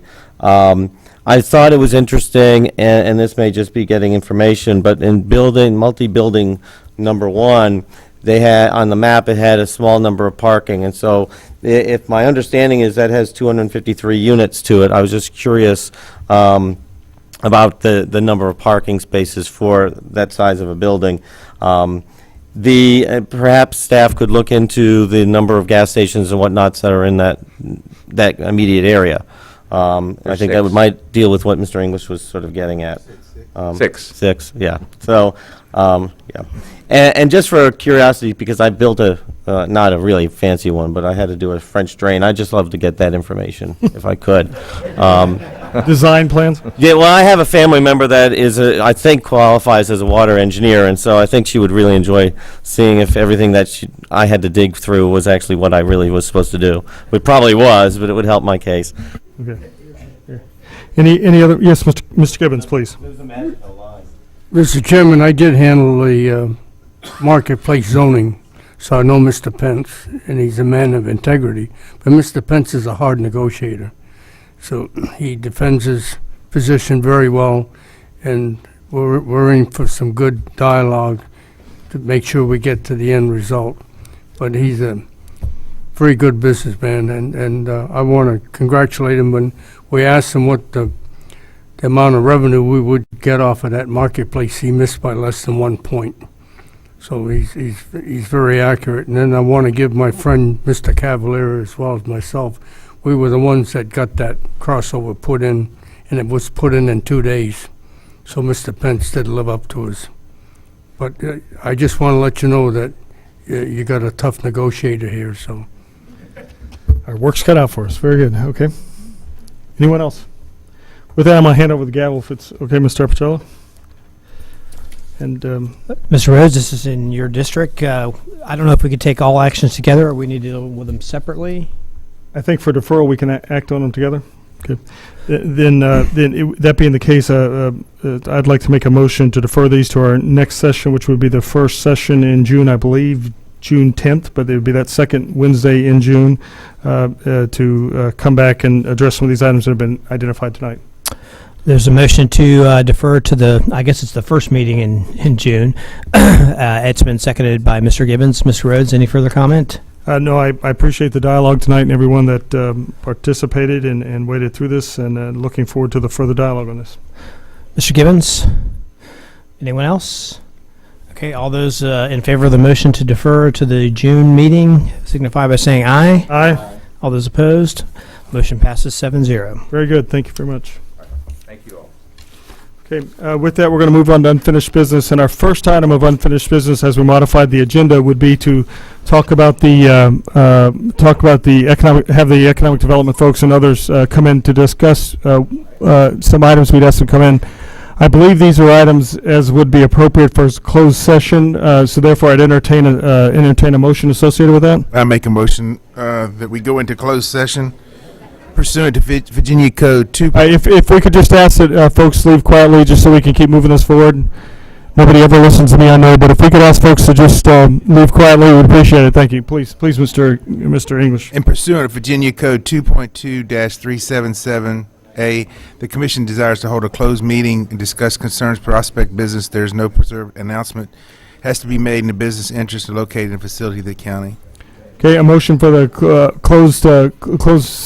closed meeting as was described for the purposes. Is there a second? Second by Ms. Bailey. Further comment, Mr. English? No, Ms. sir. Bailey, any other member? All those in favor of the motion signify by saying aye. Aye. Any opposed? None opposed. We'll go to closed session. We'll be back as quick as we can. Thanks.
Okay, now that we're back, I would entertain a motion to certify the proceedings of the closed session.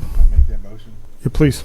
I make the motion that Stafford County Planning Commission do hereby certify that on the 27th day of May, that's best of each member's knowledge, only one business matter lawfully exempt from open meetings required under the Freedom of Information Act was disclosed in a closed meeting in which was certified applies, and the only two such public business matters as were identified in this motion by which if said closed meeting was convened, was heard, discussed, and considered by the commission. Okay, is there a second? Second. Second, Ms. Bailey. Further comment? No. Here's Ms. Bailey. The other member? All those in favor of a motion to certify the appropriate closed meeting standards were applied, signify by saying aye. Aye. Any opposed? None opposed. Very good. Thank you very much. And thank you all for waiting. Sorry. With that, we're going to move on to item number 6 in unfinished business, the reclassification for Embry Mill Commercial. Mr. Harvey. Thank you, Mr. Chairman. Ms. Baker will give the staff update. Thank you. Good evening, Mr. Chairman, members of the commission, Kathy Baker. This item is a reclassification of approximately 16 acres from A1 agricultural to B2 urban commercial for a commercial retail development for Embry Mill. You all held a public hearing on April the 22nd and deferred the application. That one issue was proffering out uses of higher impact on the property, and the applicant has submitted proffers which have proffered out additional uses. I will note that we handed out this evening one revised set of proffers, so May 26 is the current set of proffers that you should be looking at. What was sent out with the staff report has since been changed, and we emailed a version to you yesterday that has also subsequently been changed, and I'll go over those with you. So first of all, under Proffer 2, those are the new uses that have now been proffered out. Today's, or the May 26th version also adds to what was previously indicated, outdoor flea market. So that is now a use, and there are 10 uses that are now proffered out. The second item, which is under Proffer 1E, was regarding a cash contribution for what are being referred to as regional transportation impacts or improvements. And previously, an amount was proffered of $216,000 for these improvements. And they relate to the Courthouse Road I-95 interchange. Previously, when you all had the public hearing, that amount and the methodology and the figures had not been reviewed by Virginia Department of Transportation. They now have been, and the Highway Department has revised figures from the applicant, and they have now increased that proffered amount to $223,000 to accommodate some comments that VDOT had. So that is also shown, as I stated, in the proffers. Lastly, there was a change regarding just the wording in the utilities proffer, which is in proffer number 9, and is basically some wording changes suggested by the applicant's engineer. The utilities department has reviewed this language and has found that acceptable. So very good. With that, if you have any questions, the applicant is here. Any questions for staff? Okay. Looks like the main points were addressed in there. Anything from the applicant? Please.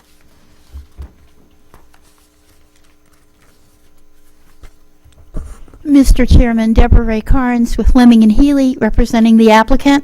I would just like to say very shortly and concisely that, number one, we appreciate the continuing assistance that we've received from staff. We appreciate the suggestions and the courtesy the Planning Commission has given us, and we've tried our utmost to proffer out those uses identified by the Planning Commission. We appreciate VDOT's working with us, and we appreciate the Planning Commission's patience in allowing us to wordsmith our engineers in an abundance of caution. Wanted to make sure we could fully comply with the proffers, and I'll be happy to answer any questions. Very good. Is there questions for the applicant? Or are there questions for the applicant? Is there, are there? No. Okay, very good. Thank you very much. I do note that if we are comfortable going forward. I think it addresses a couple open items that we had and certainly other suggestions we had made in there, but we will need to have a motion to accept the new information as being received this evening in order to act upon it. So with that, I'd entertain a motion to do just that, to accept the new information in the proffers. So moved. Okay, Race. I'm going to ahead. give that one to Mr. Apicella. I'll Second? I'll Second, Mr. English. Further comment, Mr. Apicella? No, sir. Mr. English? No, sir. Any other member? All's in favor of the motion to accept the new information, which are the modified proffers dated May 26, 2015, that were received this evening, signify by saying aye. Aye. Aye. Any opposed? None opposed. Passes 7-0. With that, I note that this one is, this one's in my district, so I'm going to hand over the gavel. Yeah. Mr. Rhodes, this one is in your district. What say you? Thank you very much. I'd like to make a motion to recommend approval of the reclassification RC 141503333 Embry Mill Commercial.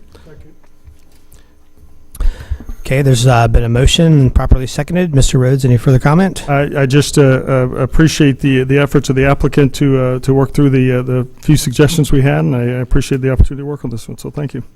Mr. Gibbons? Any other members? Okay, there's a motion to approve RC 141503333 reclassification Embry Mill Commercial. All those in favor signify by saying aye. Aye. All those opposed? Motion passes 7-0. Very good. Thank you all. Good luck. Thank you very much. With that, we're moving on to item number 7, reclassification Aberley at Stafford Courthouse proffer amendment. Mr. Harvey? Thank you, Mr. Chairman. Mike Zaraf will give the staff update. Good evening, Mike Saraf, Planning and Zoning Department.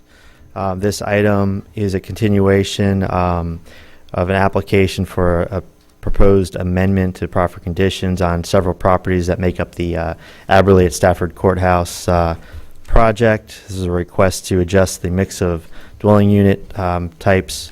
The request was originally to modify facade materials and clarify other proffer language.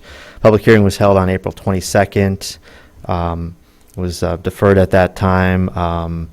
The commission suggested some adjustments, modifications to the proffers, and on May 13th, the proffers were modified in response to the Planning Commission comments, and at the time, the modified proffers were presented. They retained the original proffered building materials, added cash contributions for schools, and modified the timing of for cash contribution payments. Commission deferred the meeting to seek input from the school division and planning staff on the new monetary proffers. School division staff informed planning staff that they provided the comments to the school board, which include that the school division staff is supportive of the additional school proffers for the proffer amendment being pursued. They feel that $160,000 for the change in unit bedrooms was adequate and reasonable. Planning staff does also concur with these comments and feels the methodology to reach the amount was reasonable. We've attached the, included in the staff report, the approval ordinance and resolution, and the time limit is July 21st. Okay. Questions? Yes, please, Mr. Apicella. Mr. Chairman, there's a question during the last meeting on this about the turf field at Brook Point High School, whether or not it had been completed. Just kind of for clarification, do you know the answer to that? I'm not certain, no. Ms. Yes, Mr. Chairman, it has been completed. Okay. Turf field has been built and completed. Okay. Other questions for staff? Okay. Applicant, please. Mr. Chairman and other members of the Planning Commission, my name is Charlie Payne with the law firm Herschel Fleischer. Unless you have any questions for me, I'd be happy to answer them. I assume that you've had a long evening and you don't want to prolong this any further. I will say that I feel for those who have to wait in the audience after a presentation of a large project. So I guess I have we're just getting started. Just earned it, right? But anyways, with that, I'm happy to answer any questions. Thank you for your patience. Thank you for your questions, and hopefully we've properly addressed those issues. Questions for the applicant? None. Thank you very much, sir. Appreciate Thank you, it. Mr. Chairman. With that, it is, where the heck is this one? This is, yes. Yes, Mr. Chairman, I'd like to make a motion to approve RC 151505551 reclassification Aberley at Stafford Courthouse. Okay, a motion recommended approval. Second. Very good. Second. Further comment, Ms. Bailey? No further comment. Okay, Mr. Appicello? Mr. Chairman, we've noodled this over a couple of meetings. The applicant came through with some additional proffers, and I think at the end of the day, it's not a significant change, and I think I made some comments last time, so I'll just say that I stand by those and hope that this one passes. Very good. Further comments, anyone? Okay, all those in favor of the motion, which is to recommend approval of the reclassification Aberley at Stafford Courthouse proffer amendment RC 151505551, signify by saying aye. Aye. Any opposed? None opposed. Passes 7-0. Thank you very much. With that, we'll move on to item number 8, the comprehensive plan text amendment, George Washington Village, COM 151505549. Mr. Harvey. Again, Mr. Chairman, recognize Mike Zaraf for the staff update. Okay. Okay, this item is a continuation of a request as part of the George Washington Village project to amend the comprehensive plan. This public hearing was originally, for this case, was conducted on March 25th. This was to amend Chapter 3 Land Use Plan, chapter of the Comp Plan 2010-2030 document. This was amendments to make modifications to the type and location of development recommended in the George Washington Village urban development area.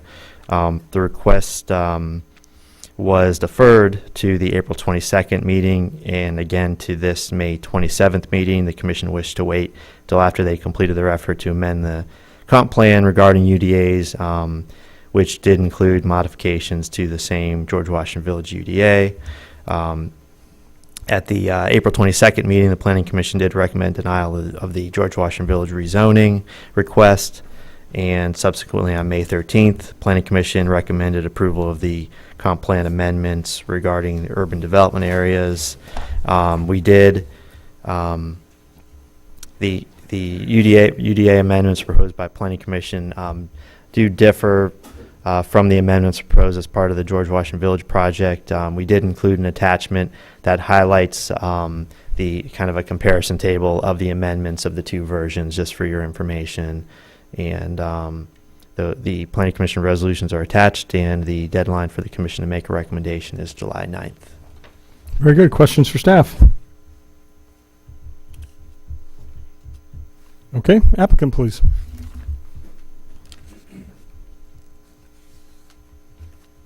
Mr. Chairman, Charlie Panther Law Firm, Herschel Fleischer, and we represent the applicant. Obviously, I was here, and as staff noted, you recommended denial of the George Washington Village rezoning. We respectfully appreciate all the time and diligence. I believe there were 5 or 6 public hearings on that matter that this Planning Commission undertook. In addition to that, the public hearings that this respectful Planning Commission undertook in regards to a comp plan amendment, notwithstanding your concerns regarding the rezoning project, at the end of the day, and I know you've addressed this to a certain extent with your recommendation to the Board of Supervisors regarding UDAs and urban development areas and the comp plan amendment for this particular area. My client obviously owns quite a bit of property in this particular area and will continue to do so. In order to meet the county's goals in regards to future growth and future mixed use and development, we believe that what we have proposed would better do that, certainly in regards to the interchange improvements that are right around the corner and what we believe would be the highest and best use for property and uses in that area. With that, I just ask that we kind of hold on to the dream and not let go of the fact that this is going to occur one day in the future. I hope sooner rather than later. I think it's key to the future success of Stafford County, its economic viability. You heard this evening how complicated mixed-use projects can be to evaluate in regards to capital costs and regard to fiscal impacts. But at the end of the day, Stafford County is going to have to diversify itself and its economy in order to sustain in the long term. So we think George Washington Village is part of that piece of the puzzle. And again, we respectfully request your support for this comp plan amendment. And with that, I'm happy to answer any questions you may have. Very good. Questions for the applicant? Okay, thank you, sir. Appreciate it. Bringing in back in the Planning Commission. What are the thoughts? And Mr. English is... Yeah, this is George Washington Village. I'm still Related? Yeah, reference to this, and along with the George Washington project, I still have to say recommend denial of this reclassification. Okay, so it's a amendment. motion to recommend denial of the comp plan text amendment, and Yes, I'm seconded by Mr. Cohen. Further comment, Mr. English? No. Mr. Cohen? Yeah, just real quickly, I mean, I said this before, you know, the comp plan that we sent to the boss did not include changing this.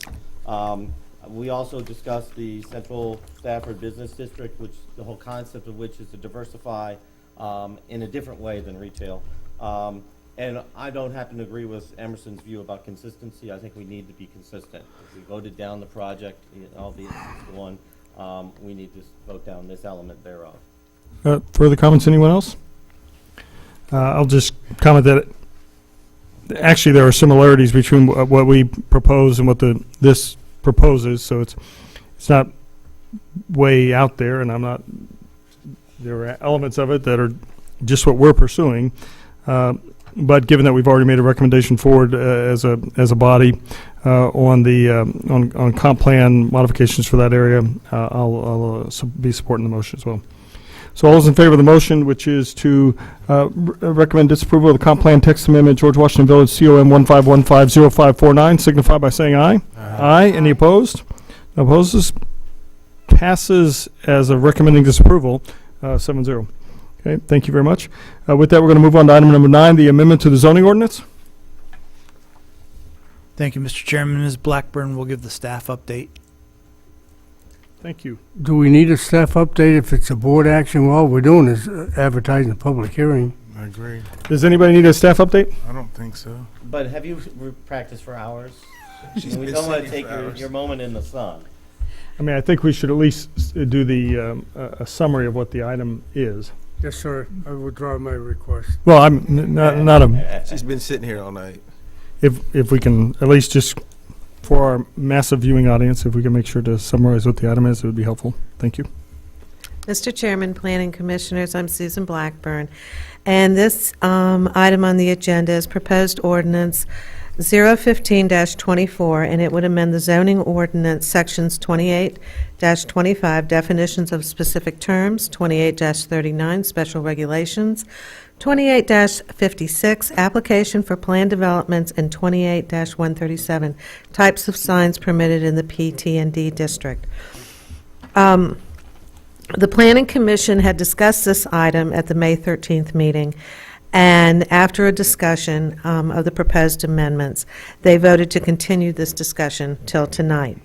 And this amendment would define public buildings, secondary buildings, and street screen applicable to the PT&D zoning districts, clarify technical changes to regulating plans and neighborhood design standards for redevelopment projects, and allow business signs in the PT&D zoning district. One of the main concerns that the Commission voiced last time was the effect of these proposed changes on projects that have not been approved but were in the works. And currently, the county is reviewing 2 zoning reclassifications, applications for the PT&D district. And both reclassification applications and the owners of a quiet town center have identified the need to amend the various zoning provisions in this district. The current projects being reviewed will need to revise their neighborhood design standards to include the upgraded architectural standards for principal buildings as requested in the amendment. The principal and secondary buildings will need to be designated on the plans and the percentages indicated, and the sign packages have not been submitted or reviewed for either project. Therefore, changes will not be necessary. And these changes seem to be quite negligible as over the entire project. And you have until July 4th to conduct a public hearing, and staff recommends the Planning Commission vote to authorize the public hearing. Any questions for staff? I want to talk about 2 of the proposed changes. The first change that I wanted to highlight was in regards to landscaping or buffering. On page 3 of 3 at the top, it talks about additional regulations for SDC transit zones. it's striking out parking areas shall be screened from the principal street by a building, street screen, or evergreen hedge. I'm trying to understand why are we doing that?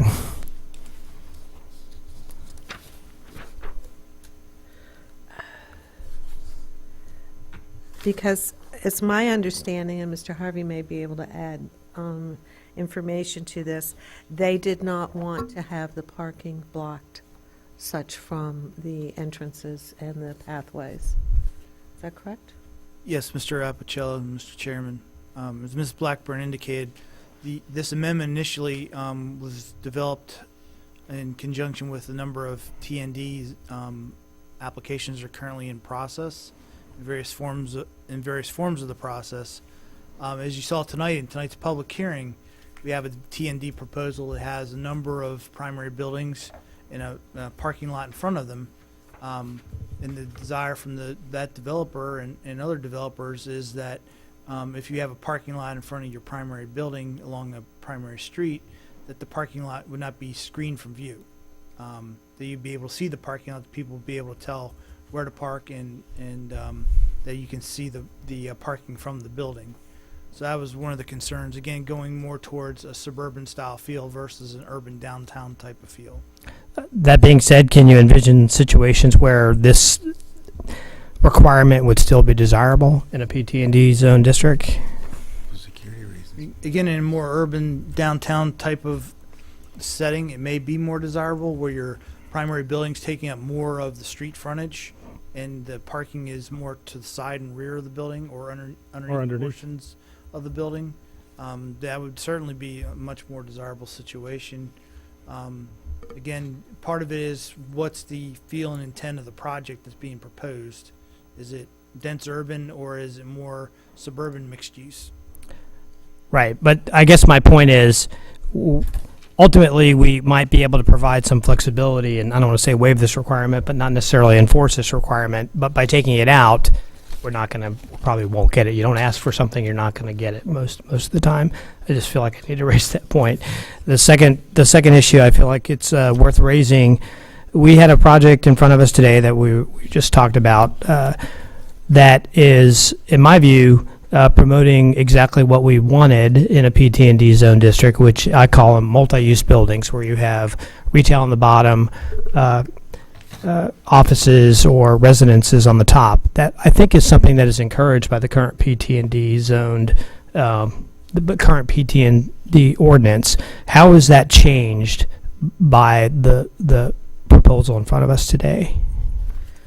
Well, the proposal in front of you today is only defining principal buildings and secondary buildings. And as far as changing a mixed use within the building, it is not specifically changing anything to do with that. Correct, Mr. Chairman and Mr. Apicella. The current ordinance does not require that there be mixed-use buildings within a project.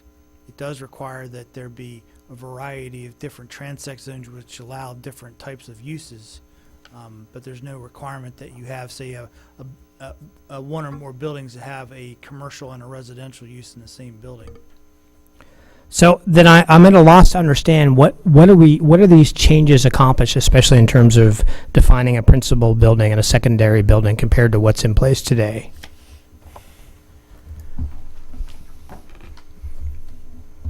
You want to take this one? There are a number of development standards. Mr. Chairman, at point oh, didn't the board send this down to us to advertise for public hearing? Yes. As it is? Yes. And I can see that we advertised for public hearing, and then I think that the comments at that time are appropriate, and that we write a comment back to the board, because we can't change the language of what's going to be advertised. So you're saying I don't have the right to ask these questions now? No, sir, I didn't say you didn't have the right. I'm just saying, at the time when we have the public hearing, I think it's very appropriate. I understand, but this inquiry might help me when this comes up for a public hearing, so. I default. Haven't won one tonight, so. The continuing, Mr. Chairman and Mr. Apicella, the current code stipulates that primary buildings have to meet additional standards beyond what other buildings within the TND district have to meet. specifically dealing with proximity to the primary street. Basically, they have to be along a primary street, and that again kicks in the street screening requirements, as well as other building height to street ratio requirements.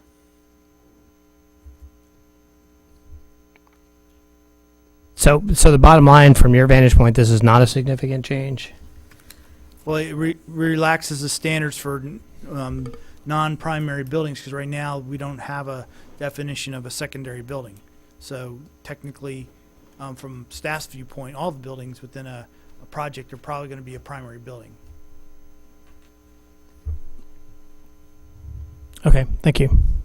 Mr. Apicella, if I might, so if you had the pen, what I think I heard you say, and I would just ask this, not that we can change it, but is that on that page 3 of 3 for subparagraph 14, additional regulations for SC-C transit zones, rather than striking it all, you might have written parking areas should generally or may or more often than not, or something like that, shall be screened, so you still had something about screening in there versus it just being struck altogether.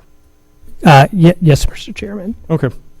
That's where I was taking your comments. Okay, very good. Other comments for staff on this one? Okay, we do need to authorize it for public hearing. Bailey's area. Thank you very much. This one right now could be affecting there, could be affecting other areas, but okay, very good.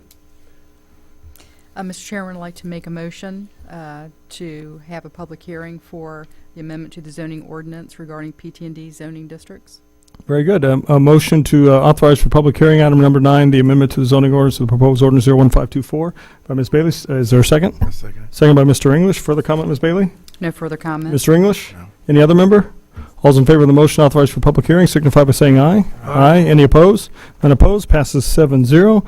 And we're now on to new business, number 10, Economic Development Strategic Plan. I would just highlight, since that was authorized for public hearing, just to remind everyone, we do have the 2 sessions in June, but then when we get into July and August, they're just the second session in July and second session in August is all we've got. We've only got one in each of those months to be working these forward. Just keep it in our mind. Okay? Very good. So, Mr. Harvey, item number 10. Item number 10 is authorizing a public hearing for an amendment to the comprehensive plan, specifically the Economic Development Strategic Plan. The Economic Development Strategic Plan is currently an element of our comprehensive plan. It was first created in 2006. Since that time, 9 years have passed, and we're looking at a different economy than we had back in 2006. So part of the effort here is to refresh and update the document.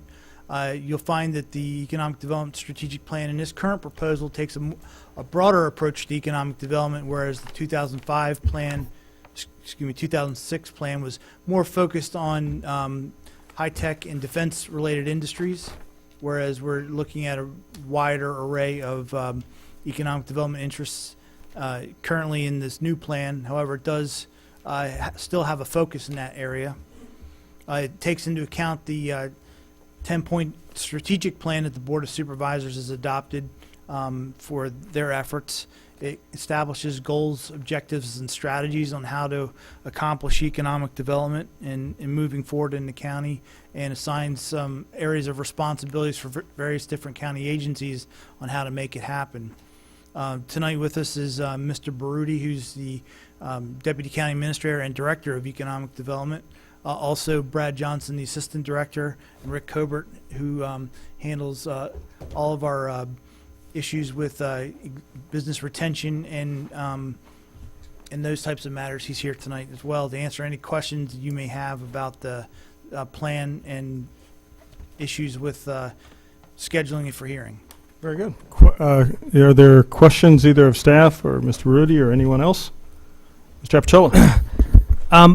This is probably not a substantive question, but I'm just wondering, if we move forward with this, if there's the possibility of sort of realigning the document so that I guess I would call it the real strategic action plan could be up front versus what I would call some of the background information. I don't know if we have that flexibility or not, but again, I think the meat of the document starts at 3.4 and goes through and follows through in 4.0 on. So I don't know if we had that flexibility from the board or not, but that's where I think the meat of the document is. Sir? Mr. Chairman, Tim Baruti, Deputy County Administrator. I think to Mr. Appicella's question, we would be happy to take a look at restructuring per the Planning Commission's recommendation. I don't think the board would look disfavorably on that action. Happy to take your input on those matters, among others. Very good. Okay. Other comments? So other than some restructuring to kind of get to the meat first. I would have, if we can offer a comment, I think it's a great document, well needed, timely, and I think it will help guide what is an important issue for Stafford County going forward. Boy, I want to make sure we take that down. And this is, right now, the purpose is to propose this for a public hearing, correct? Yes, Mr. Chairman, if we are going to make some adjustments to the document, I think that's something that the board afterwards, they could work to editorialize, but probably not for publicizing for public hearing. That's my understanding as of now, yes. Right, we have the document as is, not that I certainly couldn't think make that suggestion, have them do it As Mr. afterwards. Brody indicated, there's a willingness to amend the document from the staff standpoint, but I understand from Ms. McClendon, the referral is pretty specific, so I guess we have to consider what we have before us right now. The only question I really have is wondering, why does Jeff not like you? Why does he put you at item number 10 on the, oh, okay, anyways.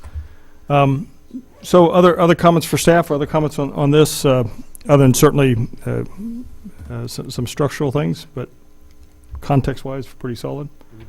So a motion to approve for public hearing? I make a motion. Motion by Mr. English. Is there a second? Second by Mr. Cohen. Any further comment, Mr. English? Yes, sir. Mr. Cohen, any other member?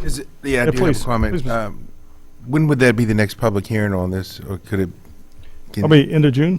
Can it go as far as to July or August, Jeff? Or? Yes, Mr. Chairman, Mr. English. The action date would be you'd have to act by your July 22nd meeting. So That means we'd have to do it in June. We don't have a meeting before July 22nd, do we? Or is it July 22nd? I thought- July 22nd. oh, it's June 24th. So we have two meetings in June and one meeting in July, correct? Yeah, it's a, That is correct. but then we'd have to act on it that night. So if you authorize it tonight, the earliest we could hear it is June 24th. Okay. I That's just why- didn't want to put too much on our plate. Like, I didn't want a whole lot on I'd our like plate. put a lot on the plate. That's why I just wondered if is it okay? Do we push it to August? We can't. No.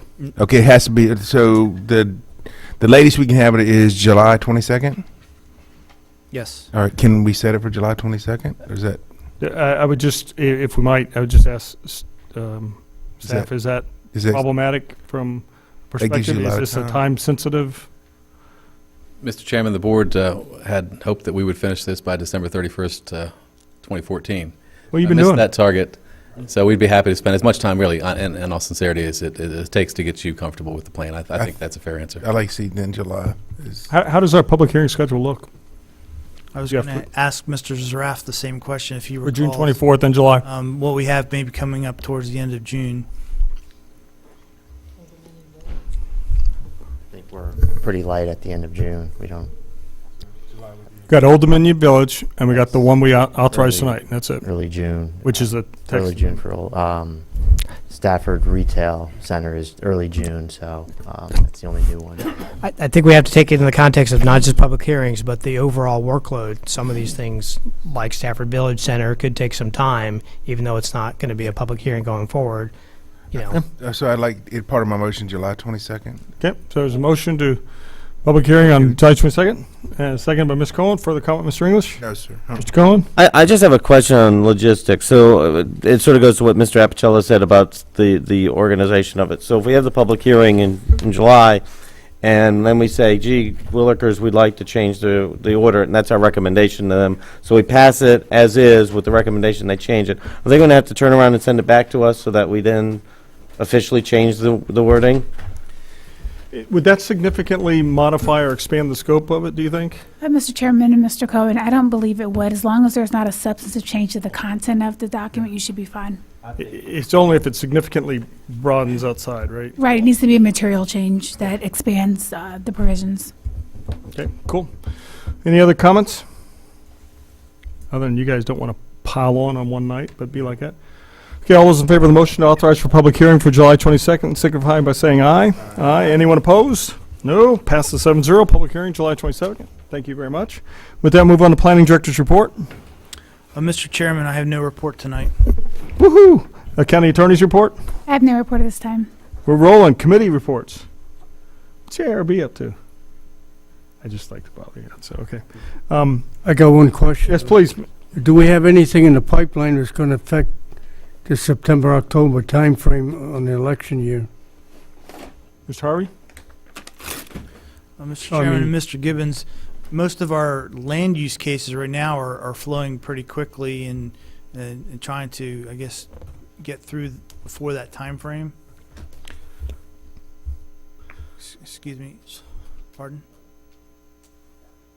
Oh, we did recently receive an application for apartments at Celebrate Virginia.